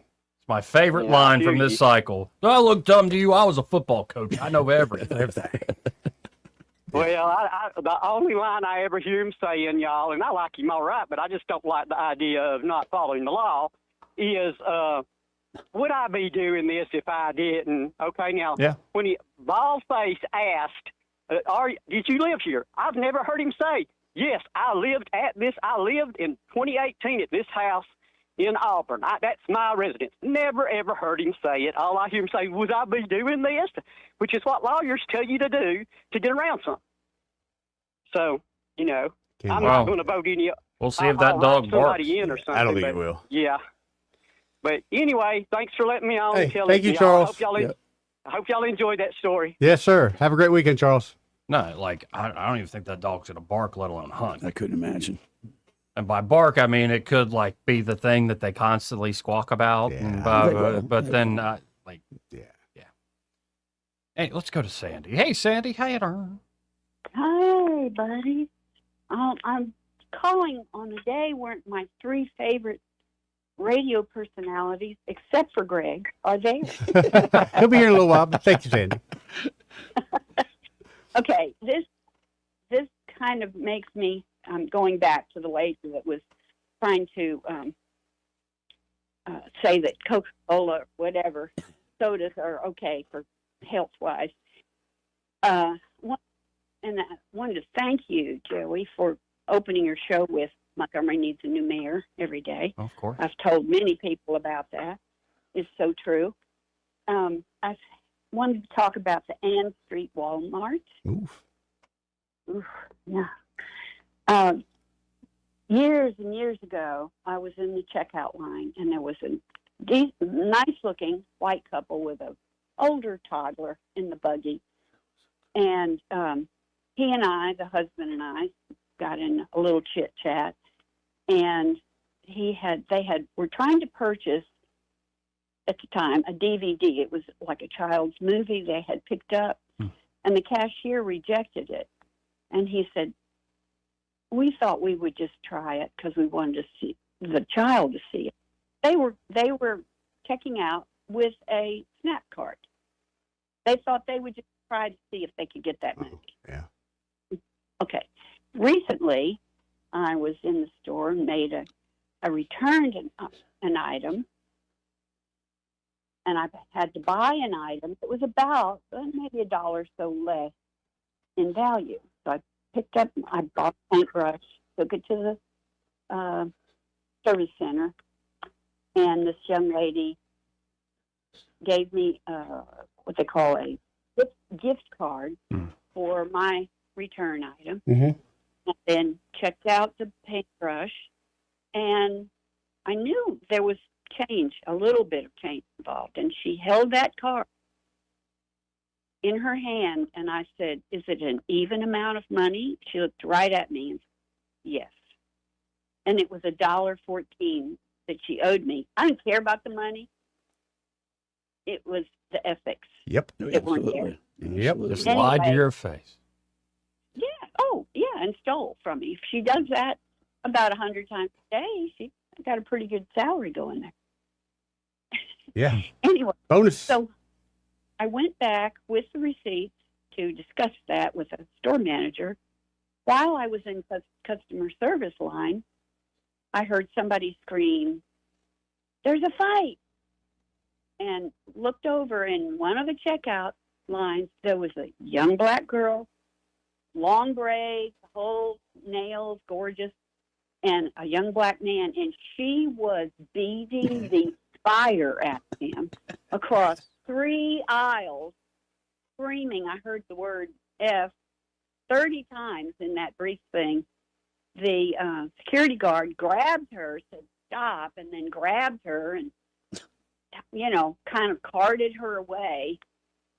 I mean, Montgomery needs a new mayor. Yep. I mean, it's exasperating. That was my last trip to that store. Probably good advice, Andy. And it's something about that area right there on Ann Street. Something negative happens there at least 3 times a day, and twice a week it makes a paper. And that's why I carry everywhere I go, Sally. And I pray, let me be the one to show them the way. Somebody's looking for a clean shoe. Well, I carry a pepper spray. There you go. Yeah, constantly. I have it right in my car, right with me, with my thumb on it, anywhere I go, in and out. See, you'll appreciate this, Sandy. I love your fire. I went to go to a phone store on Ann Street, actually Zelda there, the AT&T, and I go to walk in, and they come running out, 3 girls, and they're like, "You can't come in, sir. We were just robbed 5 minutes ago." I go, "Then I'm 5 minutes too late." And they look at me like, "What?" You should they let look at me yourself like, down. "What?" And I said nothing. I just walked away. You don't know what I'm saying. You had your chance. You've just been 5 minutes earlier. I just said I'm 5 minutes too late, man. I know. Yeah, right. You could have set him all straight. Right. I would have shown them the way. I would have shown them the way to I handle don't know, it. Sandy. I think even if we get a new mayor, we're still going to have what you described going on. Oh, for a little bit, but I think things will tighten up. I know. Hopefully. I know. Homeless and trash is just beyond. Yeah. I'm in Cloverdale, and I say, "Welcome to beautiful old Cloverdale, a suburb of the ghetto." Yep. I lived there too when I first moved here, and it's amazing how it's like one side's a demilitarized zone in the South Hall district, and then it's beautiful. like you remember that movie that was probably crap, probably doesn't hold up, Pleasantville, where it's in black yeah. and white, and then Yeah. go on the west side of Court Street for a little bit, Yeah. and then drive over into Cloverdale, and it goes from black and white into color. Technicolor, or just like the Wizard of Oz. Yeah. It really does. Yeah. Right. Yes. I love y'all. Thank you, Sandy. Love you too, hon. Nah, and it sucks. And it's been like that for a while. Now, I used to be, because I got used to it, working Parks and Rec and living in Cloverdale. Didn't As I bother. used to it, I remember driving somebody around one from here like, oh my God. You become numb to it, don't you? Yeah. I mean, kind of callous. You're You just do. like, well, that's the way it is. But here. as the economy gets better, you see that area expand and contract when the economy starts to go down. And honestly, right now, we're kind of in between. I hope it continues to expand, but you're right. You can go one block over from $1 million. Well, you can go one block over from the governor's mansion because I used to own this duplex. Yeah. And it is. Yeah, you did. Yeah. One block over from the governor's mansion. And wasn't the nicest. It was the first investment property I ever owned, and I was glad to get rid of it. And the thing is, there are a lot of folks, I'm sure you know, who rent it from you who are fine folks. They're just trying to make do in life, and this is the only option we got in terms of the money. And honestly, one thing about that place, one of the people that did rent there is a great friend of mine, and I took her from there, and we put her in a house and did a whole home financing thing for her. So yeah, there are good people. They're just poor. Yes, but if I can help them, and I could in this case, we got her out of there. Oh, they made a little money too, so that's always good too. Yeah, and then got to sell the place.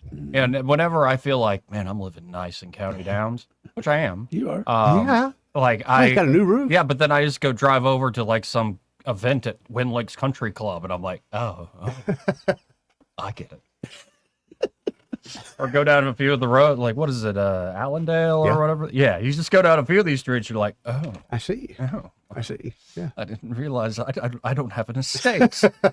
That area behind the college there is right there outside of Cloverdale. What is it? Huntington. Huntington. Yeah, I have friends that live over there, and they're Jewish, by the way, both of them, and they have some really nice old homes over there. And that's the thing. In that area, there are a lot of nice places, and then there are just some that are kind of worn down. And I think Montgomery's getting a little bit better about blight properties, but we'll see. We'll see. I mean, we'll see.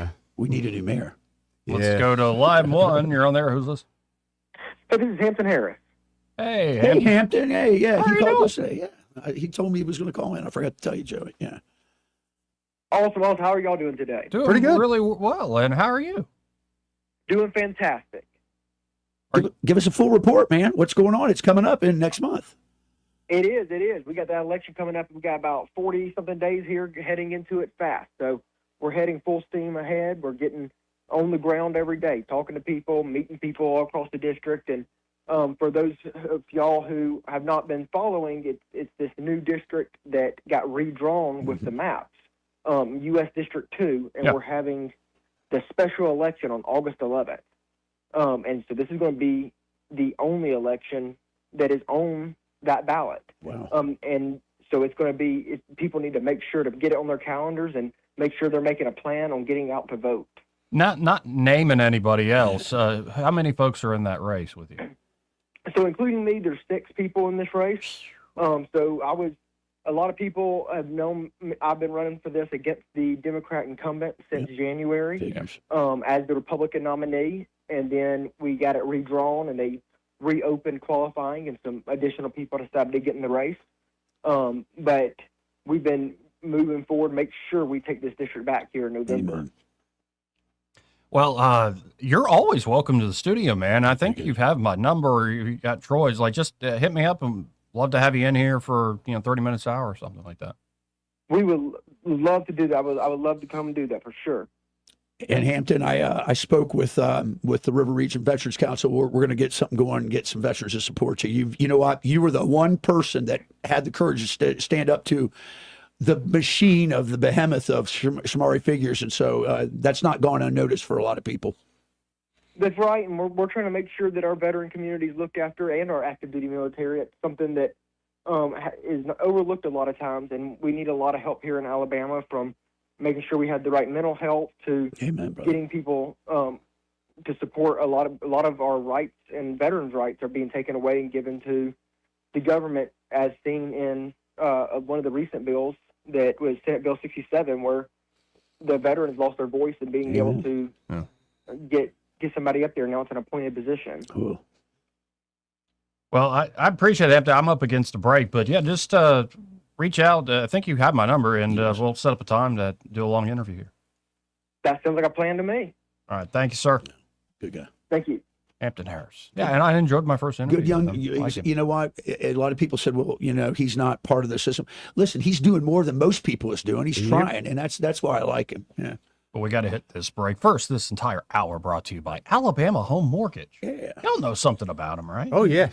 Some of the greatest people I know. Family dealt with him. Yeah, our son bought his house to him. Excellent. Yeah, so if you're looking for a home purchase like your son did, or if you're looking for a great refinance deal, they can help you out there. And especially if you're a veteran, You can get things like no down payment. No down payment? Crazy. 100% cash out refund. There you go. crazy. That's the good one right And there. less than about 30 days, I think, turnaround The time. last one they closed the other day, I seen Madeline doing a little bragging, and she should. It was 11 days. Wow. 11 Yeah, I think it's more like days. a 2 weeks. That's amazing. Yeah. That's why I say I don't mind her bragging when you can do that. That ain't bragging. Whether you're Yeah, looking that's getting to it done. restructure debt or reinvest in the family, the property, or go on some big dream vacation, whatever you're trying to do, or you're looking to get into a new place, could be you're downsizing or you need to upgrade because you got a growing family, they can help you there at Alabama Home Mortgage.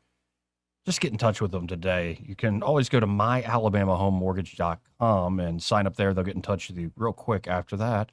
Or just call 567-4223. That's 567-4223. There is a difference in mortgage companies. Let Kim and Madeline prove that to you today. NMLS number 1586368, an equal housing lender. He may not know whether he's coming or going, but whether you're going to work or coming home, Greg Budell is there. Mornings 6 till 9 and afternoons 3 till 6. Only on News Talk 93.1 FM WACV.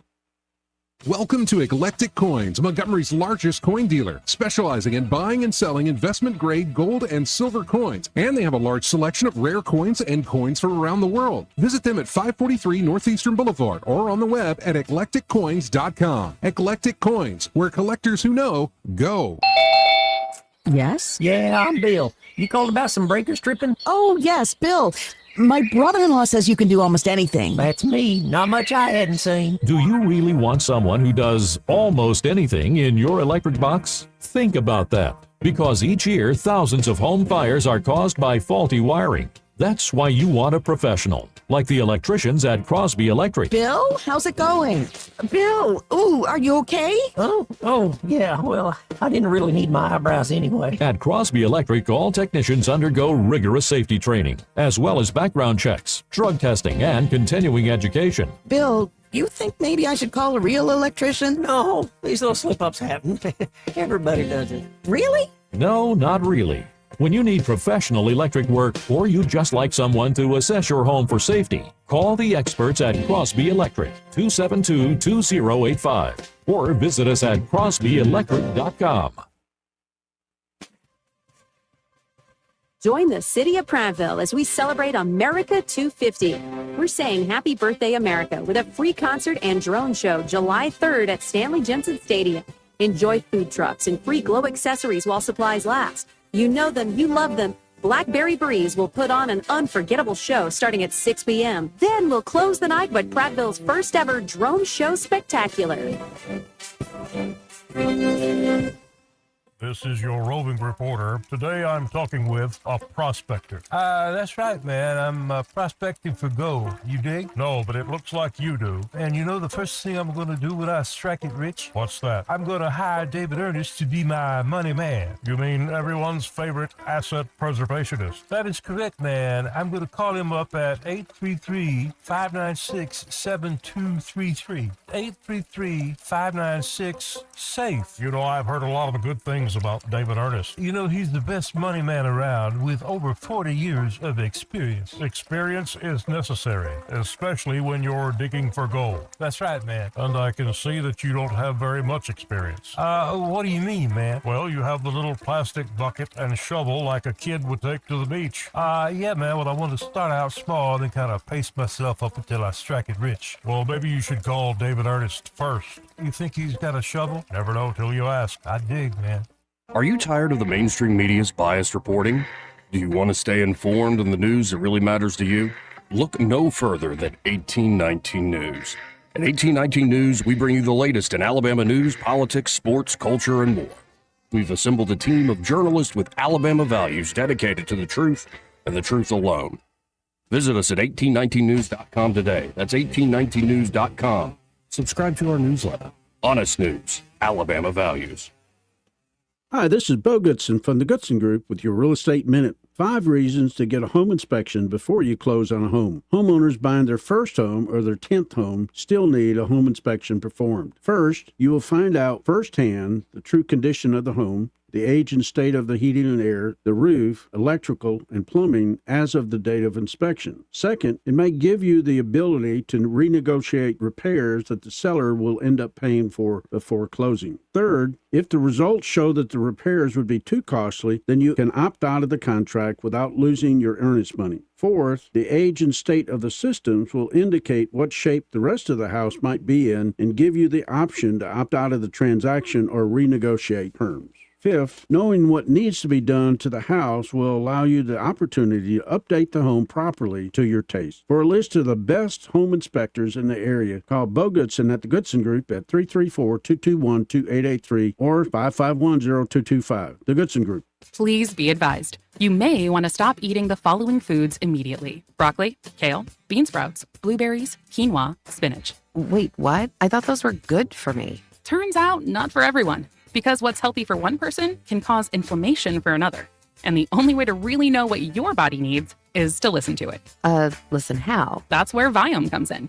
Viome is a simple at-home gut health test that looks at your body's real-time biology using RNA to understand what's happening inside you right now. When your results come in, you'll learn exactly which foods to eat, which to avoid, and which supplements are right for you, all based on the world's largest RNA-based human biology database and thousands of clinical research studies. And many people who use Viome report more energy, better digestion, and a better mood within months. So stop guessing. Start knowing.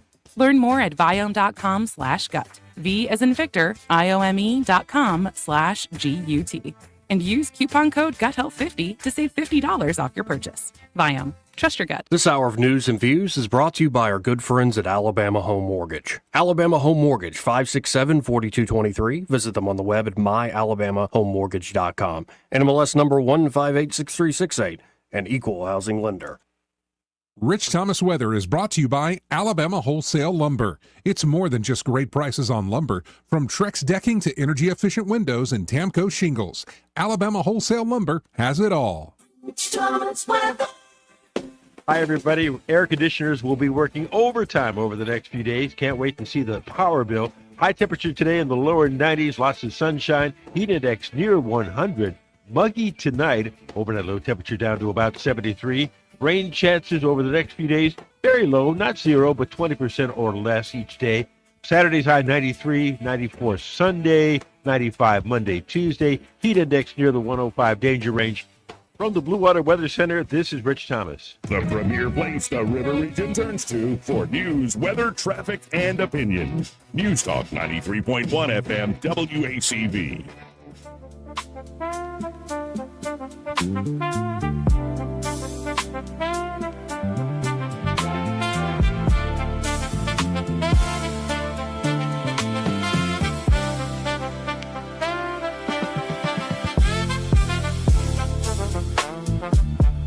Joey Clark.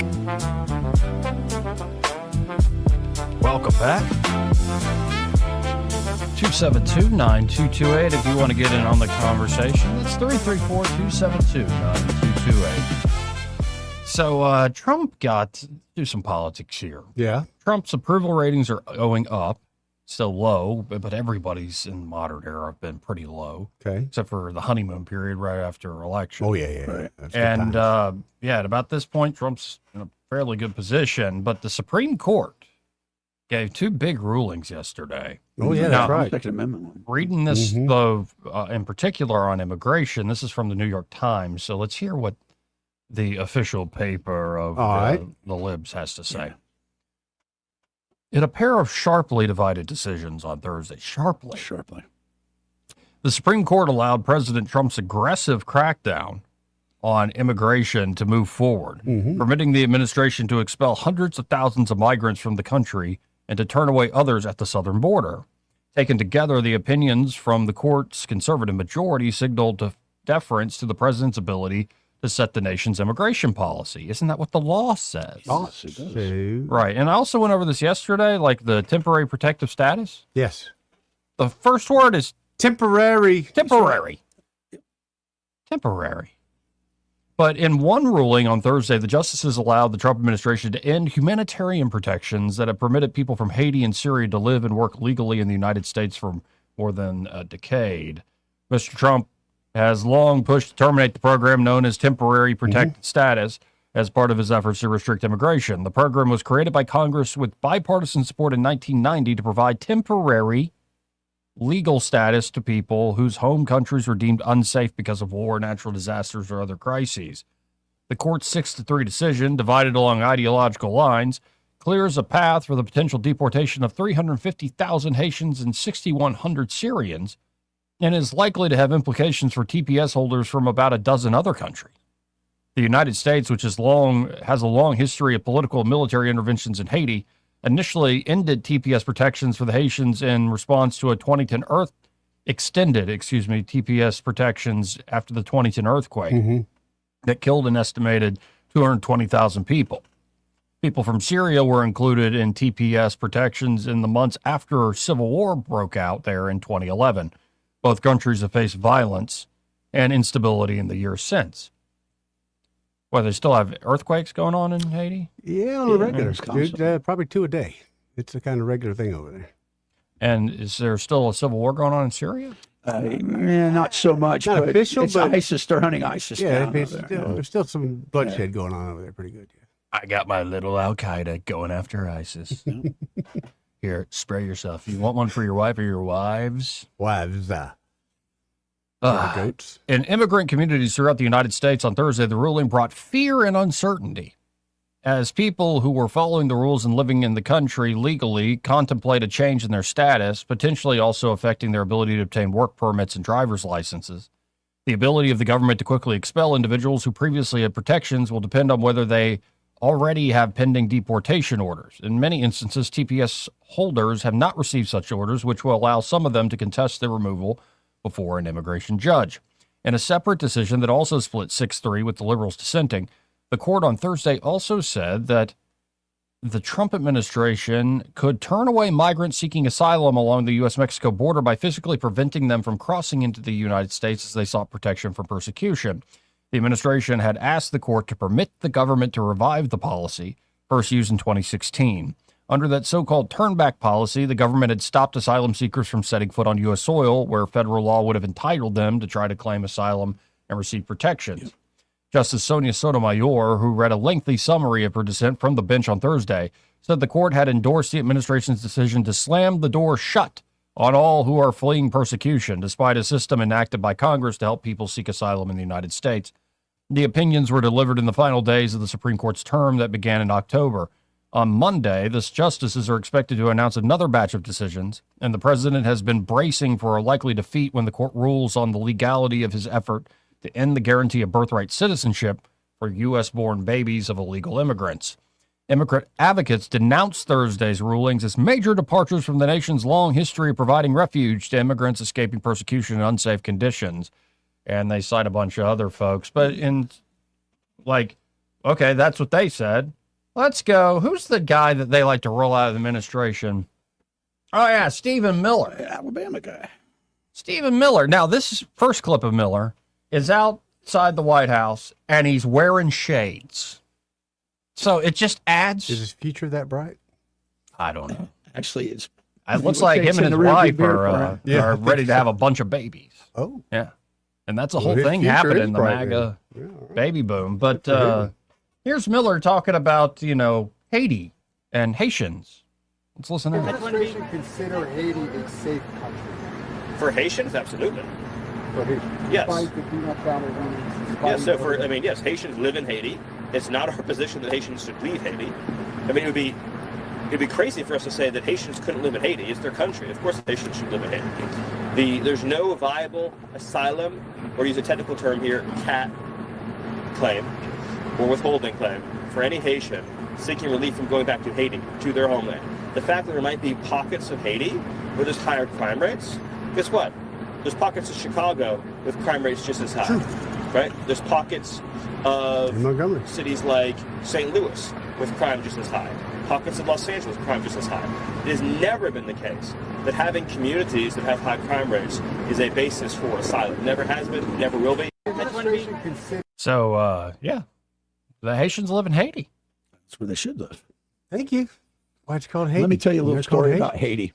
You know this probably. The Dominican Republic's on the other side of the island. On the other side listen, there. and they've got a freaking demilitarized zone between the two. Why is that, Troy? Because every tree has been plucked clean going up the side of the mountain. They have raped and pillaged the land, dude. They really have, down to just the rock. At this point, it's rock. ridiculous. Yeah.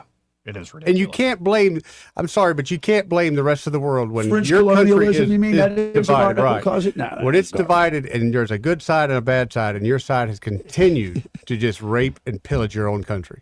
That's your problem. One was a Spanish colony, one was a French colony. Right. And if anything else, Clinton owes you money. Y'all raise It's almost all that like when money. you have common law and property rights, people actually build things. Yes. And when you don't have that, They don't. people just, it's almost like warlord. Whoever's got the biggest sword wins. But now Stephen Miller's taking the shades off. And he's on the Will Kane show when he's talking about these TPS protections. These are both extraordinary victories, Will. In the case of TPS, or Temporary Protected Status, aka amnesty for Haitian migrants, this is a victory 10 years in the making, if you can believe it. In the first Trump administration, President Trump ended TPS for Haitian illegals and was frozen by the courts. The Biden administration came in, they flew Haitians right over the border by airplane, dumped them into American towns all over the country, particularly in Springfield, Ohio, destroying these tight-knit communities, and gave them all, again, this TPS, Temporary Protected Status, which gives them unfettered access to welfare and other benefits in the United States. Trump ended that benefit again here in the second term, even though the statute says that it is judicially unreviewable, meaning Congress said the courts can't review it. Our rogue radical judges stymied that for the last 16 months. And again, now here we are because of the Supreme Court, and we can finally remove these Haitian illegal migrants from the United States. It is a momentous victory, albeit this should have never taken 10 years. It is outrageous that we have judges in this country who continue to supplant their own radical beliefs for the democratic views and judgments of hardworking American citizens. Yeah. Man, spot on. What else? What he said. No, and this is why I'm just kind of sitting back and playing some Stephen Miller. Now, the one case that you heard the New York Times mention that they think, well, Trump, no way could win on that one, is trying to end birthright citizenship for illegal immigrants. Now, I don't know what the court's going to do. I have no idea. But we'll see. We'll see if you actually get a shocking, say, maybe a 5-4 even. Or Roberts jumps to the other side or something like that. I think so. But who knows? Let's Very interesting. You don't want to be on the losing side. let's see what Miller has to say about birthright citizenship. Anybody who has read even 30 seconds of American history understands the Reconstruction Amendments after the Civil War were to ensure that the children of slaves would be franchised in the United States. I think he's right about that, actually. No, he is. Okay. That's the whole reason they were written. Like, that's fairly obvious. The author of the 14th Amendment was clear in saying it did not apply to aliens. There should be a 9-0 ruling in a functioning democracy. The idea that you can have a country where you just set foot on U.S. soil and any child you have gets to be an American citizen and vote in our elections, collect our welfare, sit in our juries, sit in judgment of our fellow men and women is such an outrage to the idea of having a country. It defies description. I don't know what they're going to do, but here's what I can say.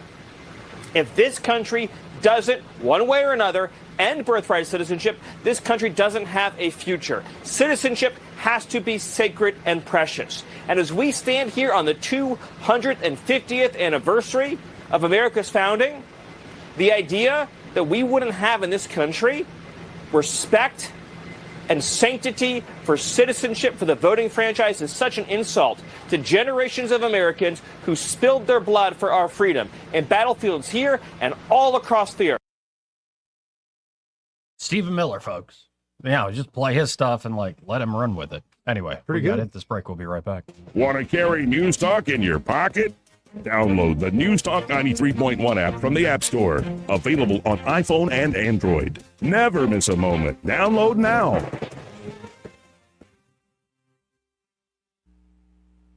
Don't you love the feeling of coming home to a clean house? Let Southern Bell's cleaning service get your home in order. Families in the River region trust Southern Bells because they know Callan and Jesse will show up on time and believe in cleaning the old-fashioned way. They bring all their own supplies and specialize in full-service, residential, commercial, vacant properties, and construction cleanup. Estimates are always free. Call Southern Bells today at 546-0715 or follow them on Facebook at Southern Bells Cleaning River Region. This hour of news and views is brought to you by our good friends at Alabama Home Mortgage. Alabama Home Mortgage, 567-4223. Visit them on the web at myalabamahomemortgage.com. NMLS number 1586368.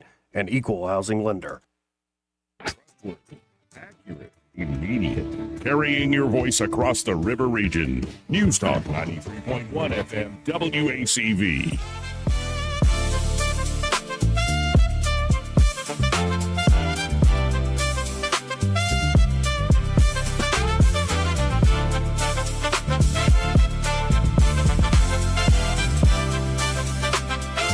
Welcome back. Let's go right to the phones. Talk to Michael Cohen with Cohen's Electronics and Appliances. Hey, Michael, how you doing today? I'm doing great. How are y'all? Oh, Pretty good, man. Life's good. Life's really good. I see you have the third musketeer there today. Yes, we do. Michael, I think I'm probably going to reach beyond your inventory, but you guys happen to carry any hair clippers over there? You see this guy? You see this guy over here? We do have some skizzers. Skizzers. What was the thing back in the day where you could hook to the vacuum cleaner? Flowbee. The Flowbee. You guys sell the Flowbee. I think you're just jealous, and you especially don't like that your wife was saying she wanted to know what my protocol was. Hurt me, yeah. Well, yeah, y'all got that in common, the hair, technique and treatment. All right. All right. Yeah. You don't think another one of those homophobic? He's a woman now, do you? I don't think he's a woman, but I think he's enjoying that lustrous hair just a little bit too much. Yes. I think we're focusing on hair too much, guys. I really do. Yep. Yep. Well, why is that, Troy? Because I'm going to be Steve Miller soon, buddy. I'm going to go all Steve Miller on you, and then I'll be like, So, anything going on there today at Cohen's? Any action? I tell you, not that we want to talk about our problems, but I've got a customer that bought a Whirlpool refrigerator from us 4+ years ago. Mm-hmm. He's had lots of aggravations. Oh, boy. So we've repaired it under the Whirlpool deal, and we've had Epic, which is the extended warranty company. They have repaired it. And the last time I think we got to repair it, but this time with Epic, with their changes and everything, they're going to use a different servicer. But I just want to say that this gentleman is the nicest customer that I've ever can remember that has had issues. I mean, he's just been wonderful to deal with, Mm-hmm. but it's like he knows that we're busting butt for him. He knows we're fighting with the warranty company. He knows we're getting the buying group involved, and he's all good. I mean, it's just sometimes we nothing's built like it used to be built. So everything does revolve around service, and we're fortunate that we have 4 good technicians that come out to your home to repair your appliances. But, sometimes, even calling the manufacturer and going through all of their protocols, sometimes they don't really have enough answers for us. And, we have to keep digging and digging and digging, and then we'll find a solution with the buying group or the warranty company or the manufacturer and get them to intercede. But it is something that I think that, I was quizzed the other day about why should they buy here instead of a big box store? And I'm like, well, the big box store, he doesn't have any, you have no recourse with him after you buy it. Right. You're on your own 100%. And if you get dragged through the mud, you don't really have anybody that's going to fight for you the manufacturer or the warranty company. And in our case, we also get to lean on the buying group. But it is it was just it was very refreshing to have a customer that was as nice and understanding as he was, and he realizes that we didn't build the unit, that we're trying to fight with Whirlpool and the warranty company and the Vine Group to get him taken care of. Yeah, folks, when you buy a Cohen's, you're not just buying products, but you're also, I suppose, you're buying the relationship there. At least you're developing that relationship. And we'd like to think nothing ever breaks and we'll never have problems, but that's just not reality. And so the very folks you bought it from are ready to stand by you, help you out, make sure that thing it works out. And I've seen it. I've seen it before. It's not the first story I've heard, because stuff does, especially these big makers, it's not perfect. Right. And so and the Maytag repairman, he's not lonely anymore. I mean, they used to have commercials. This poor guy he had no friends, he had nobody. That's funny. But he's in the thick of things today. So, folks, if you're looking for that sort of service, just go by Cohen's. Of course, you can always check out what they got going on at thinkcohens.com, but I really encourage you to stop by 2515 Eastern Boulevard here in Montgomery. They're open 9 to 6 Monday through Friday, 9 to 4 on Saturdays. And be sure to find Michael and be like, hey, I heard you on that radio show with Joey, Eddie, and Troy. Yes, sir. Y'all come see us, ask us some questions, let us ask you some questions, let us help you make the right choice for whatever your needs are, and have a happy and safe weekend. Appreciate it, Michael. Thank you, Michael. Have a good one, brother. We got to run. We'll be right back with the final hour of the show. Broadcasting from the Riverside Chevrolet Master Control Center, this is WACV Cusana, News Talk 93.1 FM. When it's Chevy, it's Riverside. With SRN News, I'm Bob Agnew at Washington. Venezuela's interim leader Delcy Rodriguez says the earthquake death toll has now surpassed 580, close to 3,000 people injured, and an unknown number of people still missing as the effort continues for search and rescue. They're looking for missing loved ones and friends on their own now in the aftermath of those quakes.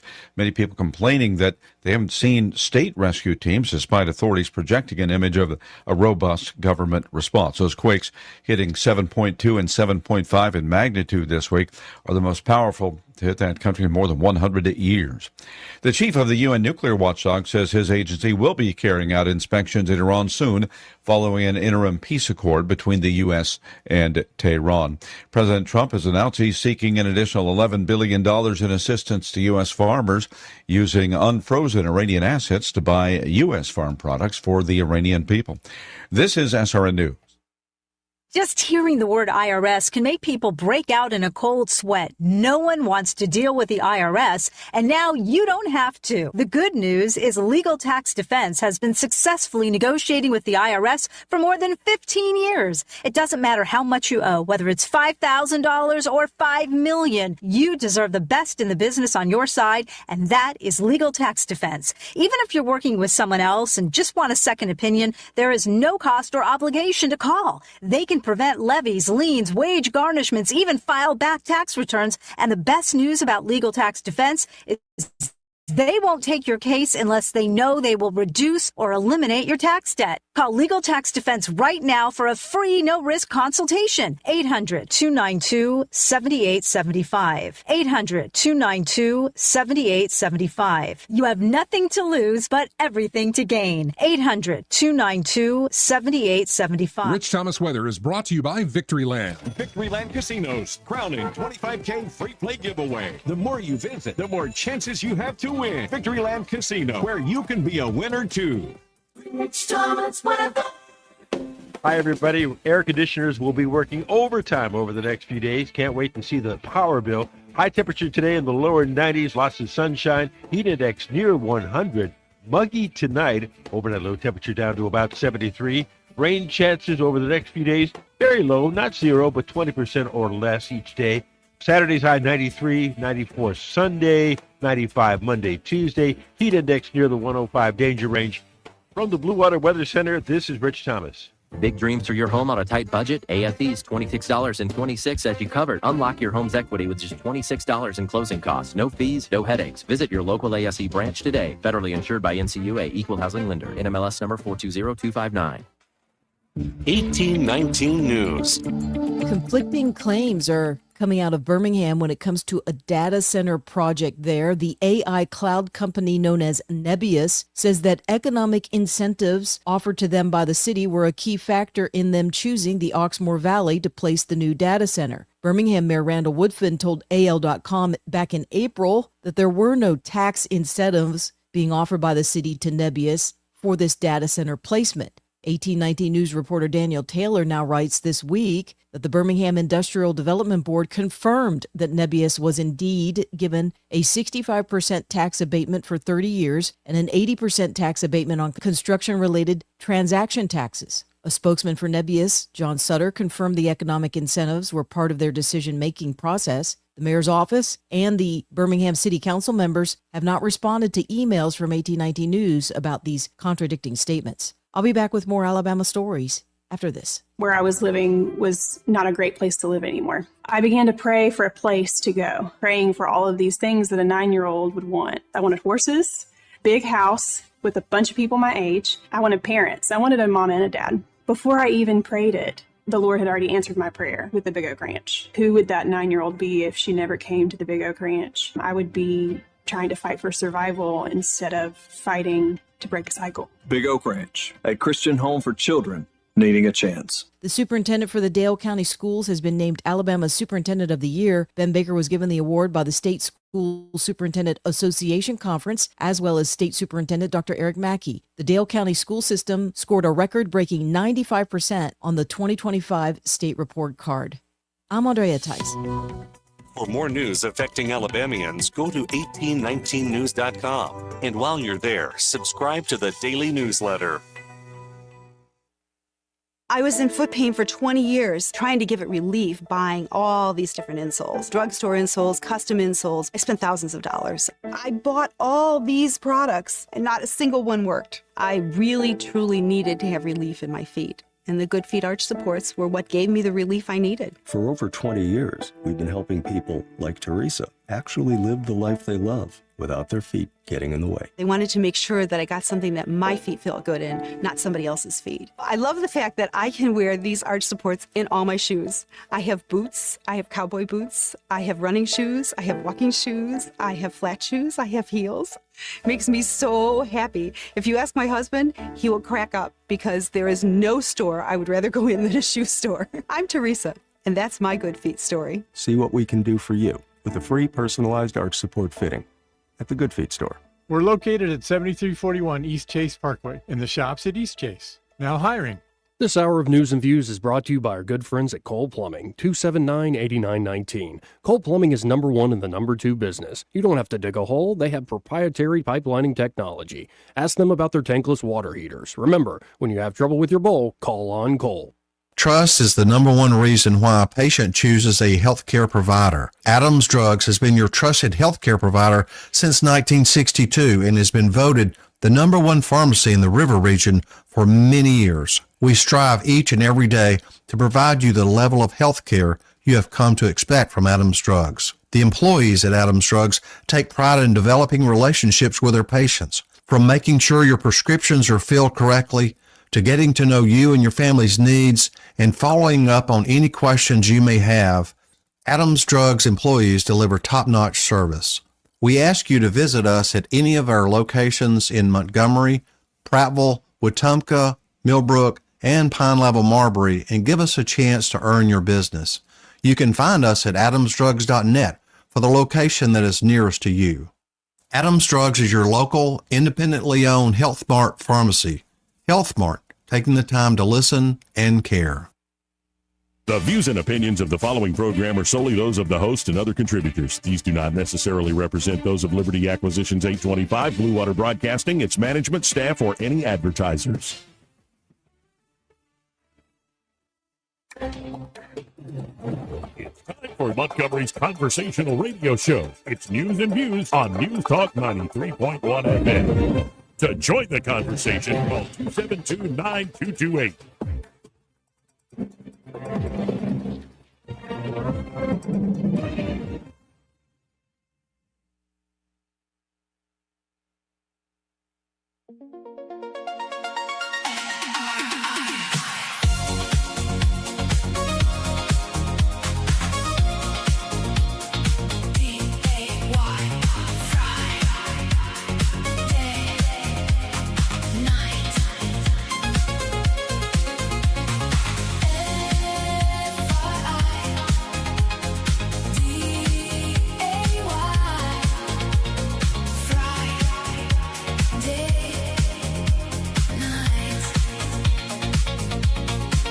Welcome back.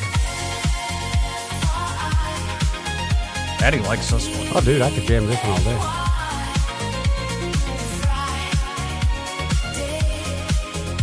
So, I'm just seeing a quick report here. Fully cooperated throughout the process, and that's a quote from Marsha Johnson, the former city councilwoman for District 3. She said, "Today marks the close of one chapter of my public service, but it does not mark the end of my commitment to the people of Montgomery. When questions arose regarding my residency, I fully cooperated it throughout the process and have acted in good faith. After thoughtful consideration, I have decided to allow the facts and the law to speak for themselves regarding the council's decision to declare the District 3 seat vacant," she added. "While this chapter has come to a close, my dedication to Montgomery remains unchanged. Candidate qualifying for the special election will begin June the 30th and remain open through July 14th, just in time for the July 4th holiday season. If anybody wants to jump in there from District 3. The special election for the District 3 seat will be held on September 1st. If no candidate receives the required number of votes, a runoff election will be held on October the 13th. Yeah, it's just, I don't know. I really, every time I've talked to, I don't know Marsha Johnson well, but every time I've talked to Marsha, I like Marsha. This is a person, but like, if you don't live in the district, you don't live in the district, man. Right. And it's like, and nobody even knew until that 1819 report came out. It makes you wonder what else we don't know, right? It's disturbing that, because you knew people in that legislature. Sure, they knew people. Of course they did. It's just, hey, you don't tell on me, I don't tell on you. Well, I had Szymanski on this week. You missed him, but I'm going to see. But my final question to him: so, you live in your district? Yeah, he does. I roll his house every Thursday. I TP his house. You do. That's you. Oh wait, say that out loud. Oh, it's better than egg in his house. Yeah, well, eggs. Price of eggs. Who can afford that anymore? And also, it's nasty. Like that. Actually, you gotta clean that up. Yeah, you don't have to. Somebody does. Yeah, somebody's got to clean that up. Anyway. So one of our listeners down in Mobile, Ryan King, just sent check out your text. Yeah, I'm seeing. He's like, I got you all set up in Try Vision there. You got a screen for each of us. Oh, nice. That's pretty nice, ain't it? Ryan, we appreciate you listening all the time, man. Yeah, thanks, man. Oh, that's pretty high that's tech, a lot ain't of it? us. That is a lot of us. That's a lot of me. So yeah, you're glorious. I don't know about that. Yeah, you are. Now, the guy who's heading towards glory is J.D. Vance. He seems that way, Yeah, at he least. is. He's on a mission. Like something might knock him down. And I've always said the thing that can bring JD down is actually his strength.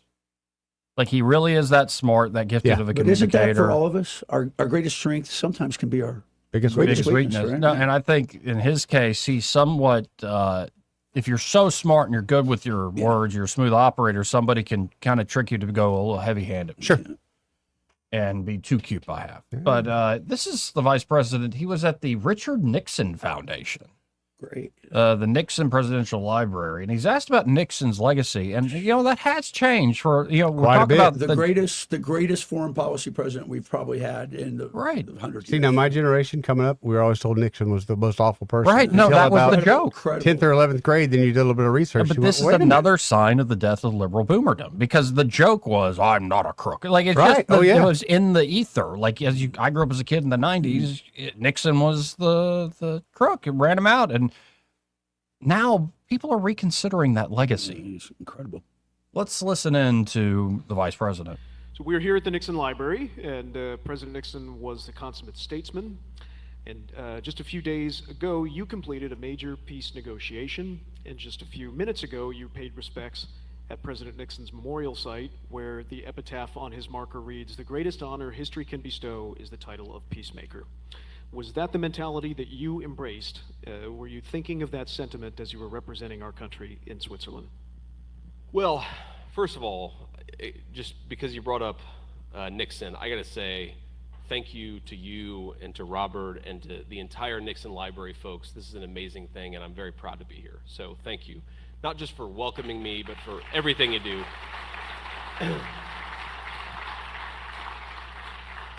So we were talking about this a little bit backstage, but I'm actually fascinated by Nixon as a character in history.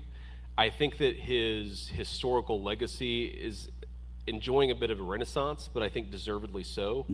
As I joked with Robert backstage, if Watergate happened tomorrow, it would be like a 12-hour news story. Like, the idea that it would have taken down a presidency is crazy. And by the way, if you look at the story of how the deep state took down Richard Nixon, it's not all that different from what the same groups of people, the same institutions tried to do to Donald Trump in the first Trump administration. There is a parallel.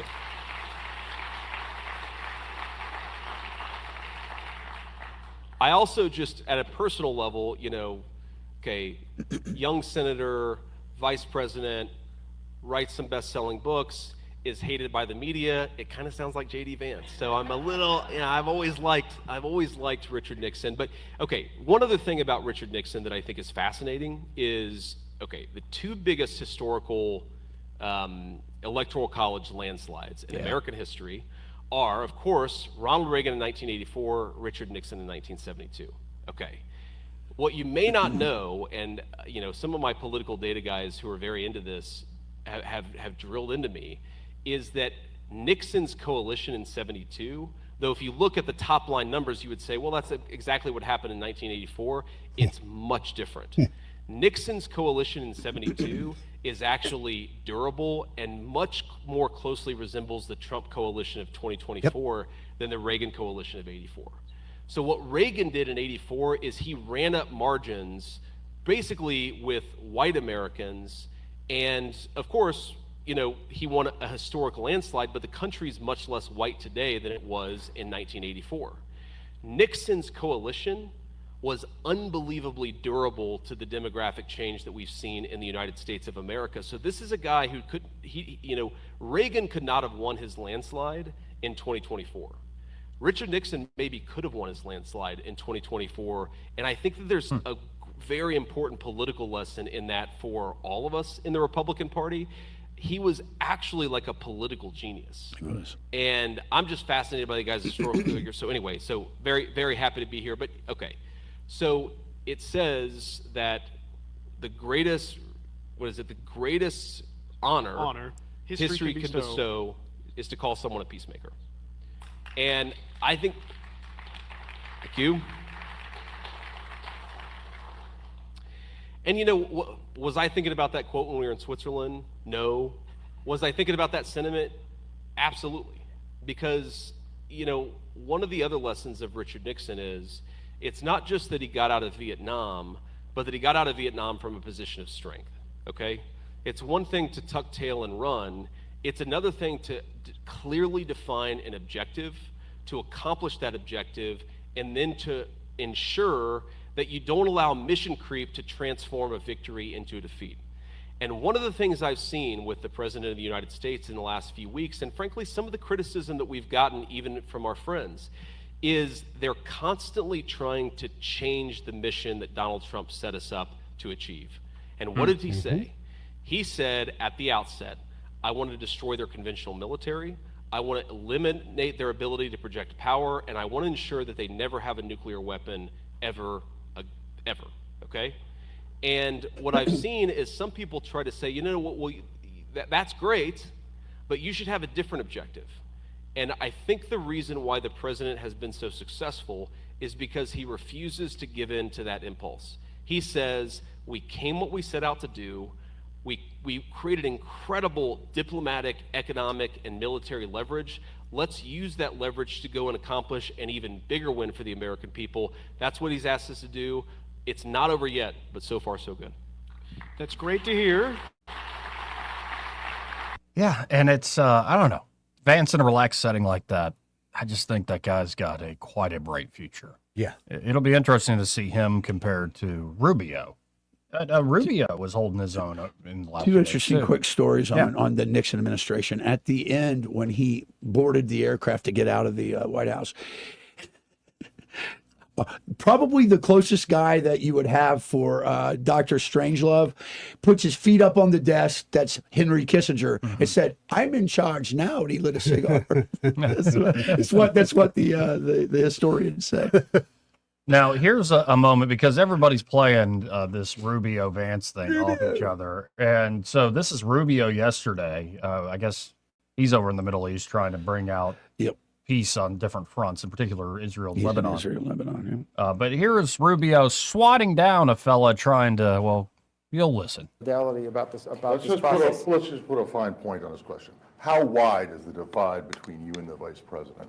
On what issue? On any issue. This but administration, Iran let me tell you something. particular. Everyone here is aligned behind the President of the United States, every single one of us. The President of the United States makes the foreign policy of our country. And our job, we obviously give advice, we give counsel, we give opinions, but when the President of the United States is the one who is elected by the people of our country to conduct our foreign policy, the President makes these decisions, and all of us on his team, every single one of us works in lockstep very closely with one another to execute on the President's foreign policy. Everything we do is because the President's made a decision that it's going to be done. And one of the things I'm very proud of, I can't speak for every element of our government because I'm not involved in other aspects of our government, but one of the things that I'm the proudest of is that when it comes to foreign policy and national security, we have no drama, we have no games. We have a group of people that work very well together and closely to execute on the President's directives, which is why I think we've had good outcomes and good achievements, and we're going to continue to have good outcomes and good achievements. Everyone has an important role to play, and everyone is playing that role and doing it in a collaborative process. And I think that serves the President well, and I think that serves the country well. Of course, two of them are you. On the discussions with Iran, sir, as Yeah, the reporter did. Oh, no, that guy's notorious in State Department circles. Did you hear what he said, though? You hear what he said? You couldn't say this in the previous administrations of Obama and Biden. We all pull in the same direction, essentially, he's saying, and we're trying to serve, because USAID was completely counterintuitive to everything we were doing, and they're part of the State Department. So the State Department's been one of those fiefdoms I've talked about, Joey, they have broken it up, buddy. Broken it up. Well, and again, the media though wants to create this rift, and Rubio keeps slapping it down. Here they try again. diplomat, do you not want more of a direct role in these talks, which have been until now really led by the Vice President and? Well, I think like any, I think that's just a silly analysis. So the Vice President is the second-ranking person in our government. It just shows you how seriously we take that endeavor. And we have a team of people that do work. I mean, I'm here today because they were overseas last week. We all have a role to play in this regard. So, I mean, I'm here. I've been here for 3 days. This is a key component of that. So, but that, I think that's a really silly question. The Vice President of the United States, other than the President, is the second most powerful person in our government. The fact that he's directly involved in this tells you the importance that our administration has given to this topic. So I think it's a very positive thing that he's involved in it. And it's just, but it's like they love to dig. Yeah, and both Rubio and Vance are pretty disciplined about. No, we're not playing the stupid game. They want to try to separate them. And so now there's another bite at the apple. They're going to try to take Rubio against Rubio, past Rubio against current Rubio. Like, oh, I think we found a contradiction because you're kind of making peace with the Iranians, and aren't they still crazy, Marco? You used to call them, you did. Yeah. You used to call them religious theocratic lunatics. Do you still believe that language applies to the leadership today? Well, look, it's not that I believe it, it's the fact of the matter. I mean, the Iranian system is led by clerics, radical clerics. That's what it's always been led by, and that's what it continues to be led by. That said, we also have to manage the geopolitics of the situation. And then there's if they've changed their mindset, or if they've changed their approach to their relations with the United States and their neighbors, then we're going to give this thing a chance to work. Maybe this changed. I'm not saying it has. I'm saying the President wants to explore whether that's the case. And if it has, we're going to find out. But we're not going to find out because of what they say. We're going to find out because of what they do. Mm-hmm. We're going to judge them by their actions. And we'll test that proposition and see. And no one says it's going to be easy, because I think at the end, you know, we know that people that are still at the top levels of that government are people that adhere to the same theology and the same mentality as the people that have led it in the past. They've got some people in the political branches that seem more flexible and more willing to work with us. Those are the ones we're negotiating with. We'll see. No, and it's, I don't know. I look at this top team, and they're pretty well put together and carry themselves well, and especially not allowing those wedges. Mm-hmm. And then that sort of discount right from the get-go. Absolutely. I like that. I think it's actually brilliant for long-term political success and just actual success, actually getting things done. 272-9228. This part of the program brought to you by Pest Pro Services. And they're at Pest Pro. Ashley and that great team are ready to help you. Yes, they are, Joey. with any and all of your pest control needs. Mm-hmm. It could be you're just looking for a great local company that's been growing leaps and bounds, which shows they really know what they're doing. Yeah. And in fact, that's what's happened with Pest Pro Services since 2020? Yep. Started with like Ashley and Zach over there. And now it's a lot of folks. A lot of folks over there. And one of the greatest things they can do is a lot of people, you bought your house, that they kind of had pest control services in the past, and they've kind of gone away, and they didn't renew. And now they really don't know who to call because they're going to have they know they've got some problems. But you can call Ashley and them. They'll come out and give you an inspection. They'll inspect you for termites. They'll inspect for roaches. Right now, my best thing they got going is the mosquito protection. Yeah.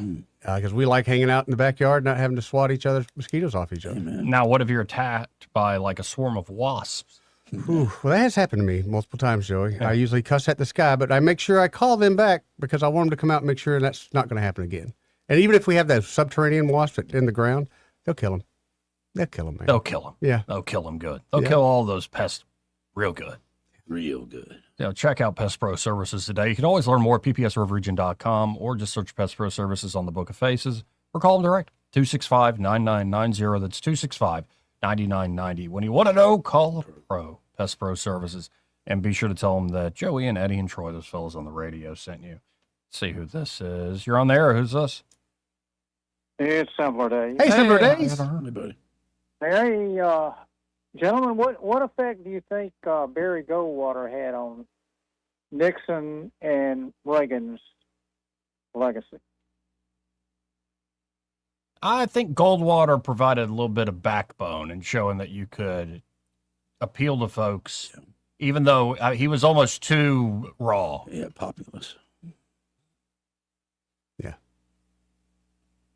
Well, I think the Republicans needed, I think they needed somebody like Goldwater at that time, but,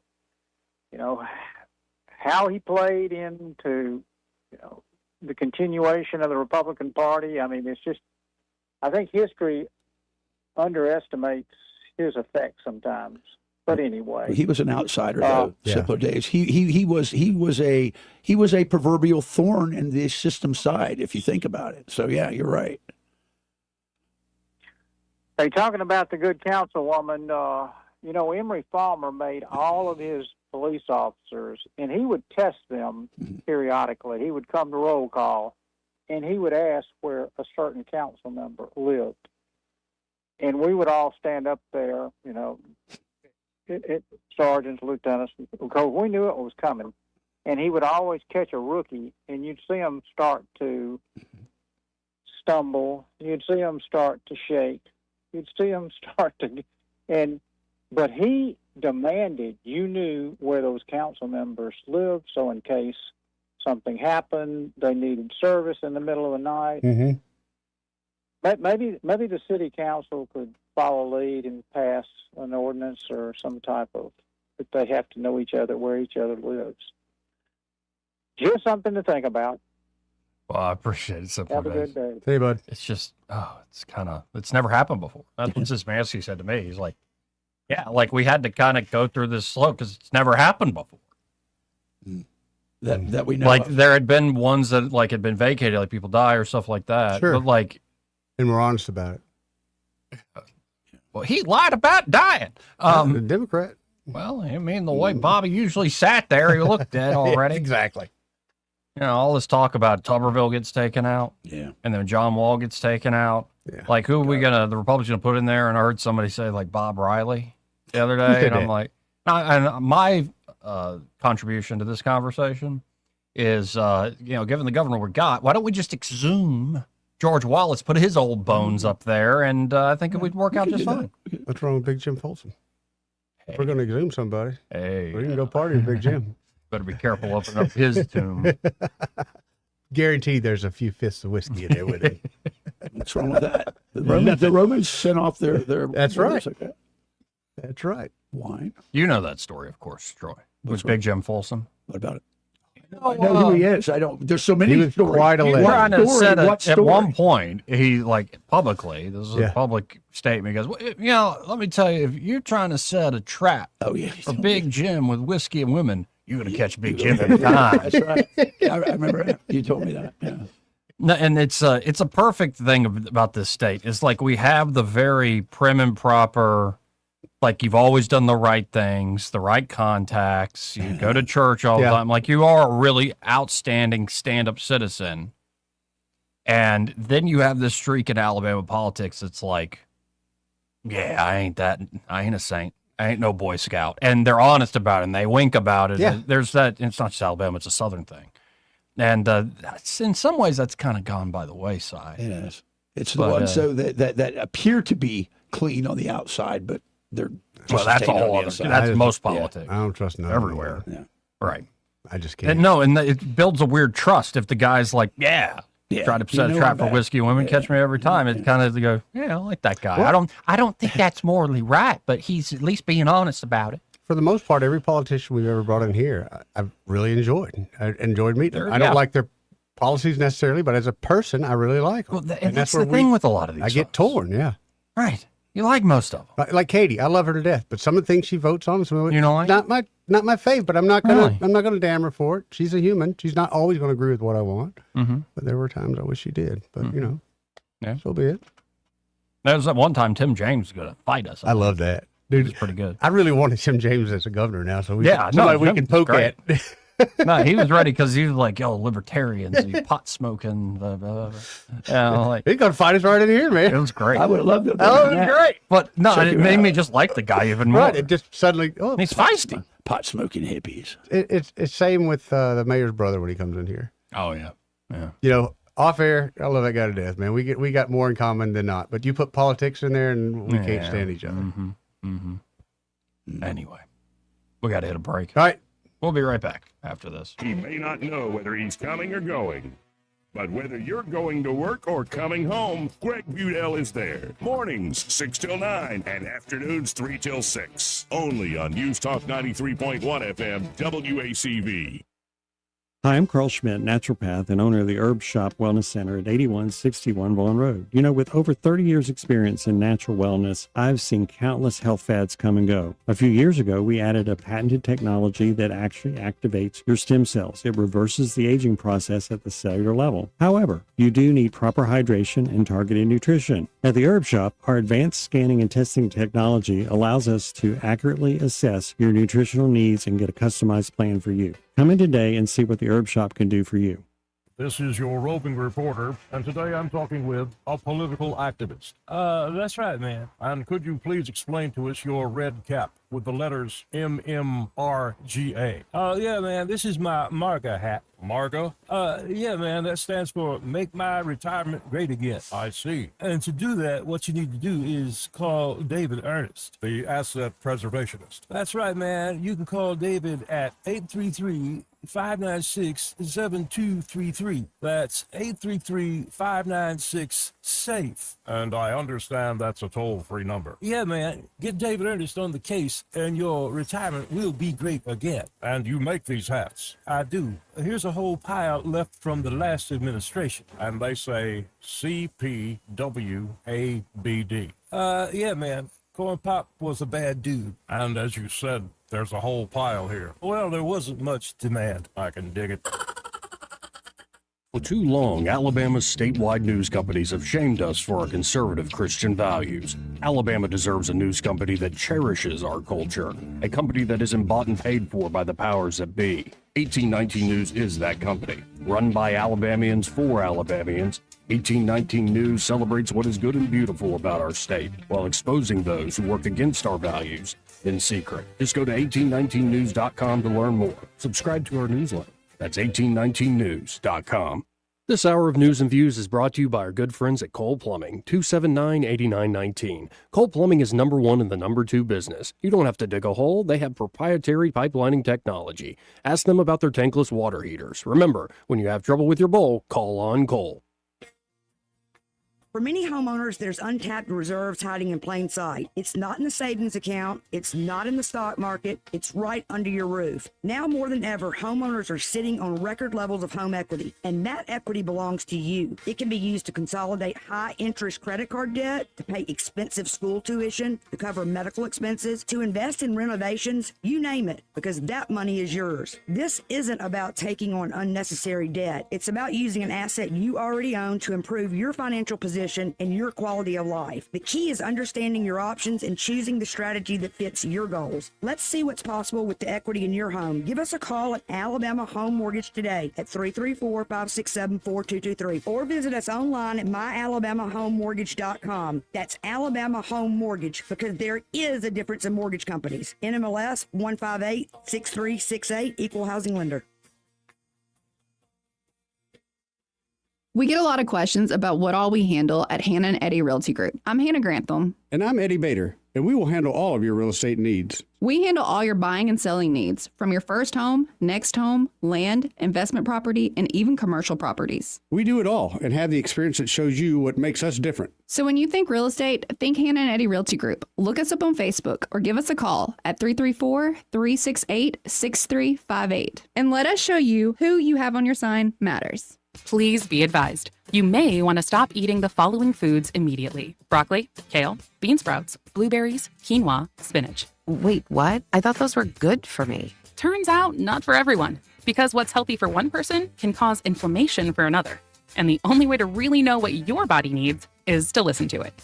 Listen how? That's where Viome comes in. Viome is a simple at-home gut health test that looks at your body's real-time biology using RNA to understand what's happening inside you right now. When your results come in, you'll learn exactly which foods to eat, which to avoid, and which supplements are right for you, all based on the world's largest RNA-based human biology database and thousands of clinical research studies. And many people who use Viome report more energy, better digestion, and a better mood within months. So stop guessing. Start knowing. Learn more at Viome.com/gut. V as in Victor, IOME.com/GUT. And use coupon code GUTHEALTH50 to save $50 off your purchase. Viome. Trust your gut. Rich Thomas Weather is brought to you by Wiley Sanders Truck Lines. Truckers, listen up. A $2,500 sign-on bonus only at Wiley Sanders Truck Lines. Work for a company that puts God and family first. 855-777-9785. Wiley Sanders Truck Lines. Rich Thomas Weather. Hi, everybody. Air conditioners will be working overtime over the next few days. Can't wait to see the power bill. High temperature today in the lower 90s, lots of sunshine. Heat index near 100. Muggy tonight, overnight low temperature down to about 73. Rain chances over the next few days, very low, not zero, but 20% or less each day. Saturday's high 93, 94 Sunday, 95 Monday, Tuesday. Heat index near the 105 danger range. From the Blue Water Weather Center, this is Rich Thomas. All the headlines the mainstream media won't touch. Your News Talk station. News Talk 93.1 FM WACV.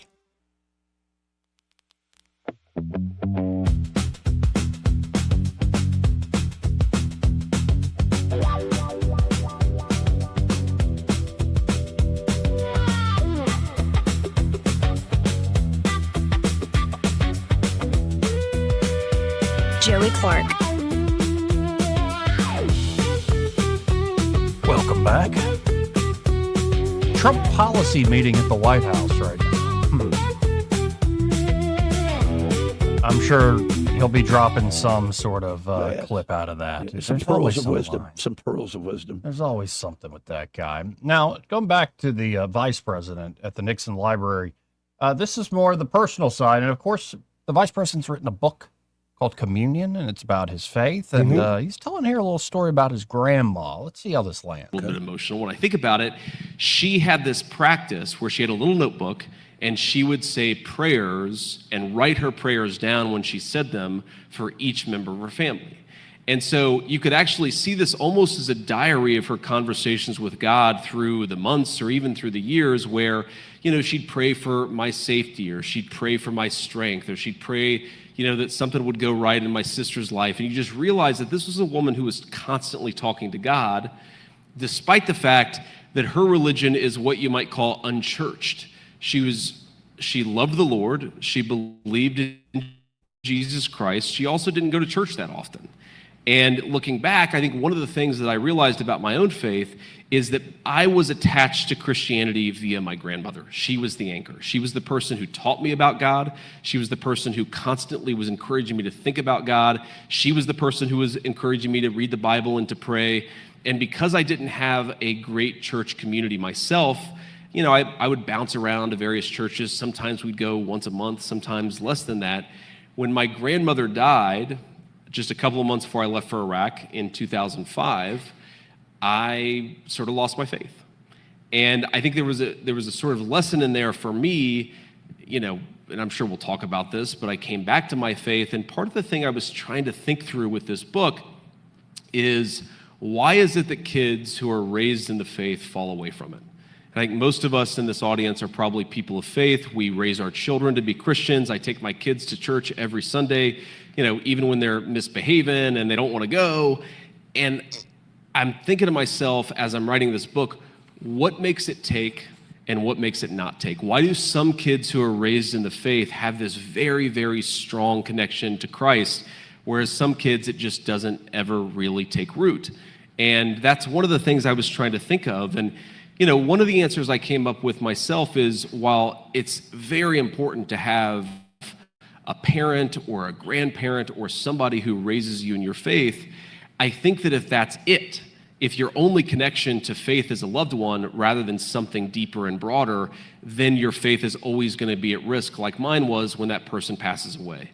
And so that is definitely like one of the things that I write about, and one of the things that motivated me to write the book in the first place. Well, I think it's pretty endearing, I think so too. Listen, and he talks about it pretty well. Shows his humility, his grace, actually. Yeah, and you know, I think about my own, and it's kind of a perfect interweaving of personal and institutional. Yep. And the encouragement and stuff. And in particular, I'm pretty sure my grandmother, my mom's been looking out for me. Yeah. And you know how it is with grandmothers, like when you're a little boy, like you hang out with grandma a good bit, or at least I did. But as you get in teenage years and college and stuff, like you see her at family functions and you love talking to her, but what does your dirty 20-something-year-old have to say to grandma? Hey, Grandma, what's up? Yeah, that's pretty much it. Are you still with them whores? Yes, Yeah, Grandma, right. I'm still in the What whores. do you smell like? Mothballs. But, you know, as you get, you know, where I'm heading in terms of age, like you start to remember like all these seeds that are planted. Oh, yeah. So I think it's a combination of, yeah, you need a place for those seeds to be planted, not just in your heart, but I think in a church that keeps a sort of tradition going. And that's one thing that's heartbreaking we talked about before, is there are a lot of folks who weren't unchurched like Vance's grandma. They are very much involved in their church, and yet that church they went to and a whole generation of people went to is now shuttered. Yeah, we see that a lot. And that's I see kind of that a smart.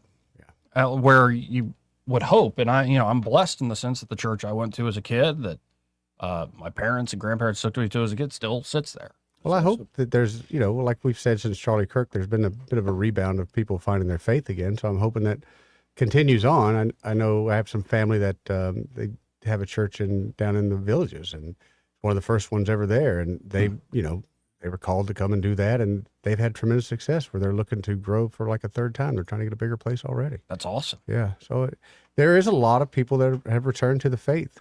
But I do, as driving around in the realtor, I see a lot of old churches, some out in the rurals, but not all of them. Some of them are in town where they're just shut down, or it's become something else. COVID shut down. They need to do a study on how many of the churches closed after COVID. I'm telling you, you go That's a where good I'm out in point. the rural part, Yeah. half of them are closed. And that's it. A lot of them, I know, I think it was out near Tuskegee. We were at a listing one time, and there was a church next door, an older black church next door. We asked the lady there, what's the story with it? Because the vines were starting to grow up. It looked not old, but it just looked had been vacant. And she said that. She said COVID.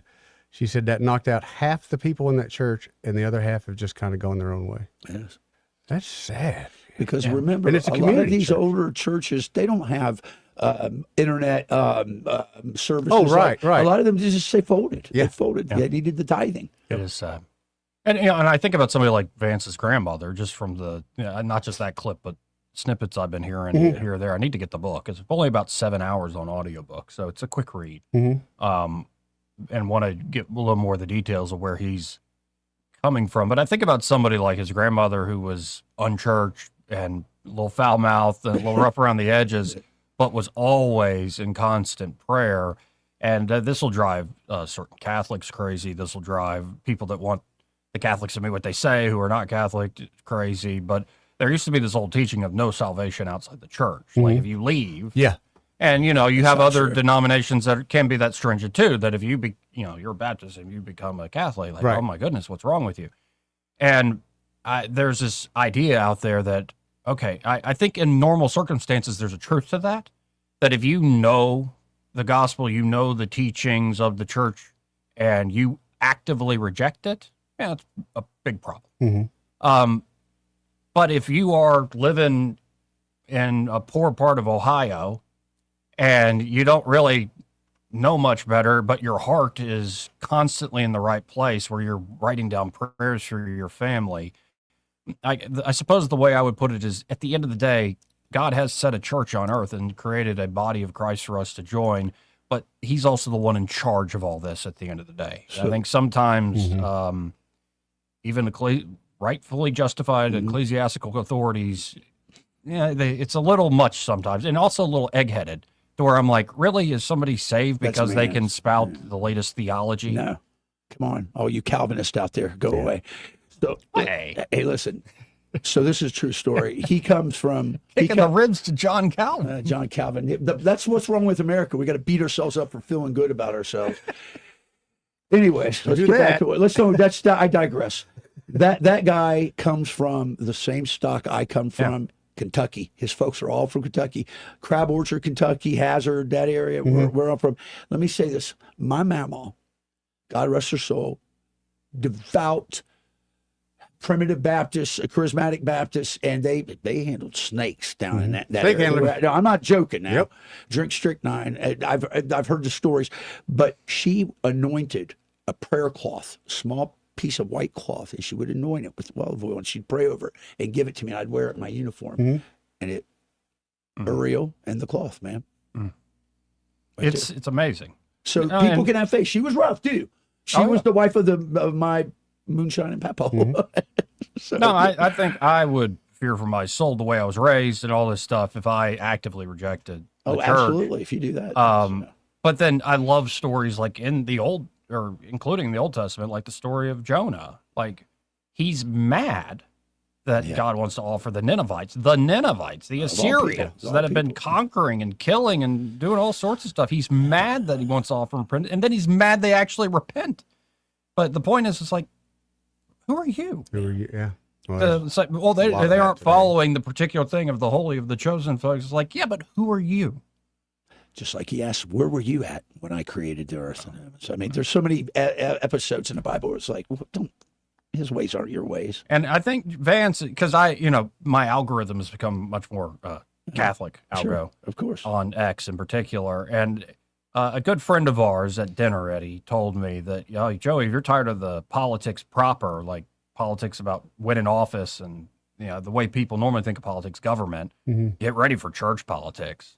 And man, I've discovered it. And I kind of, at this point in my life, maybe I'll harden into one point of view or the other, but right now I kind of roll my eyes at a lot of that stuff. I hope so. Because I know a lot of churches growing up, my parents were very involved with the church. A lot of church politics drove people away. And as a young kid, I didn't get it at all. I just did, and I still don't really understand it. I thought we were all one in the eyes of God. That's what Satan does. He tears apart and churches. he really does. I've seen it happen. And over church politics, which I don't understand. And it's not just the budget committee either. Right, exactly. It's like personality. And driven. Vance Personality is clash. kind of the perfect guy to talk about this at that level of politics. It's always a little like, because we've joked about it.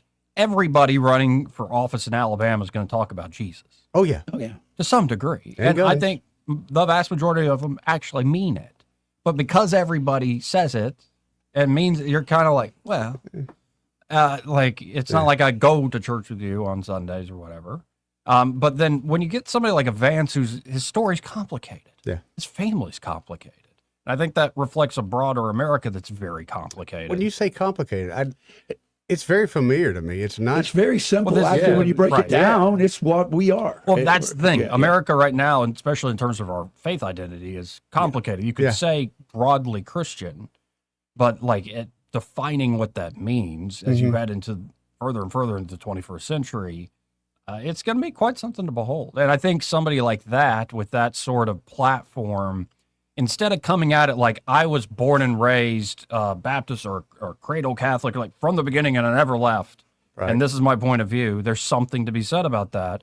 But to have a guy who's more like got a grandma who would write down every prayer, but then drop every F-bomb every other word, and like it's Kentucky. And his wife is not Christian, and is from has that Indian background, and yet he's praying for her and hoping for her, and they're raising their children in the faith. It's I think it's a story a lot of people relate to in one way or another, where it's not you don't get the easy cookie cutter way, Right. and it's But that's more of an It's a American good tale than testimony. anything. You don't get the easy cookie cutter It's a way good if you're testimony. going to make it. Yeah. It's going to be fascinating to watch. And by the way, I am keeping tabs on because both Rubio and Vance are Catholic. Like the amount of I thought we're going to split the church. I thought the Pope but I thought the Pope stuff would eventually die. No, there's going to be so much the media does with that, so much. Like they're gonna go to, especially the Northeast, like where you have a lot of nominal Catholics. They're gonna do so much. You talk about the Easter and the Christmas Catholics. Yeah, like it's gonna be cultural. Yeah, it's gonna be fascinating to watch. Like Don't the split games the they're gonna church. play. I'm worried about that now. I didn't realize we're going to have two Catholics here. I ain't worried about the church. Okay. In that regard, church politics. We were just talking about it. Yeah, I don't think it's gonna be Rubio and Vance that's split. Oh, anything really? up. Yeah. Okay. Anyway, we got to hit this break. All right. Final segment, hopefully with Ray Bowles when we come back. Want to carry News Talk in your pocket? Download the News Talk 93.1 app from the App Store. Available on iPhone and Android. Never miss a moment. Download now.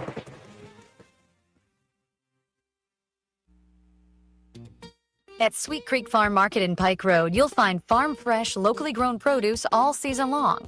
Alabama tomatoes, Hilton County peaches, sweet corn, squash, zucchini, cucumbers, peas, butter beans, farm fresh eggs, local meat, milk, and so much more.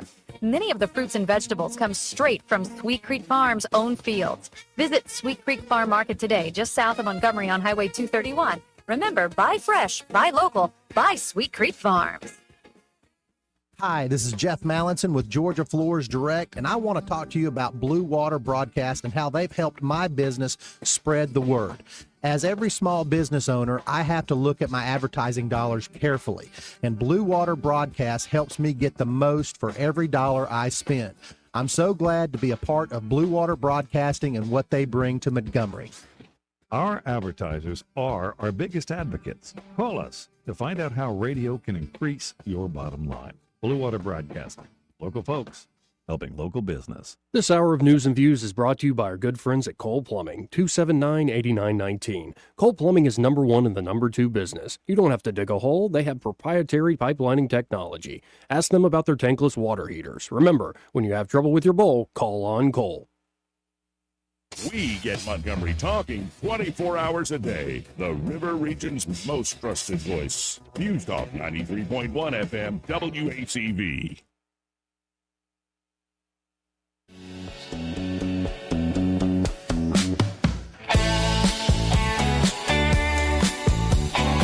Joey Clark. Welcome back. See you bobbing your head over there, Eddie. Nice catchy little 70s tune from Partridge Family. No, this is like just a different version of the same one we've been in the show for a while. Yeah. Well, here's an idea. Take some time, write new music. How about that? Nah. Let's go to Ray Bowles of Prideful Carpet. How you doing, Ray? What's up, Ray? Man, I'm good. Hey, let me tell you what I did to Angie today. Oh, boy. Okay, this is really a question for Eddie. Eddie, do y'all ever at night say, or do it throughout the day, what do you want for dinner? Oh, yeah. It's a constant Don't you annoying hate that question. Yes. Yeah, and so Angie calls and says, hey, I'll pick dinner all week long. You don't pick dinner tonight. I said, well, you care what I pick? She said, I don't care. You just pick some. I said, great. Spam and rice. It's really nice. How'd that work out, buddy? She picked dinner. Yeah. Well, but that's kind of smart, I'll right? give you that hint. Yeah, yeah. So next time your wife asks you, what do you want for dinner? And then she says, makes you pick, I'll read right off that. Just have it ready to go. Have it in the can. Spam and rice is really nice. Very quick to have that done. A probably healthy meal. Yeah, I can see that. Yeah. So Sailor absolutely hates chicken pot pie, and I love chicken pot pie. Chicken pot pie is good. Homemade, Angie makes a killer Oh, I love homemade chicken pot pie. Mm-hmm. So when Sailor's home, we'll say, hey, what do you want? She's like, I don't care. You pick. And I say, chicken pot pie, and then she'll pick.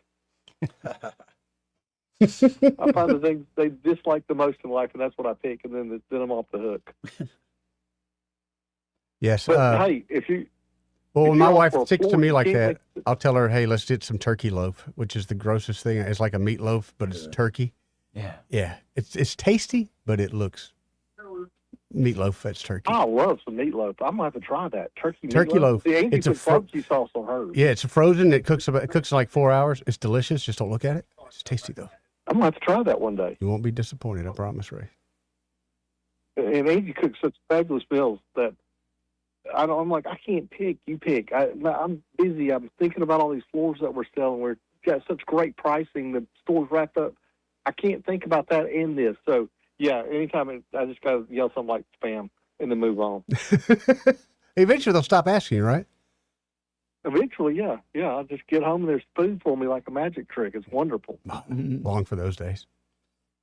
Yeah, it's not bad. But if you need a floor, we're not going to tell you. We're going to help you all the way through. Make that decision so simple. We're going to make everything through the whole process simple. We're going to move the furniture. We're going to move the old flooring, haul it all off, put down the new stuff. It's not even in your front yard for your neighbors to look at. Oh, nice. And boom, you got a new floor. It all starts with a phone call, 285-8117. Again, that's 285-8117. And be sure to tell them you heard Ray Bowles on the radio talking about meatloaf. Yeah, spam and loaf. rice is really nice. Spam and rice, baby. Mm-hmm. Put some pineapple in there. Be the king of the Philippines. Yep, exactly. Yes, absolutely. All right, guys, y'all have a good one. Thank you, Ray. See you, brother. No, it just dawned on me that I think if you were a cat, yeah, your name would properly be Meatloaf. If I was a cat, do you think I'd be an overweight cat? Yes. I do too.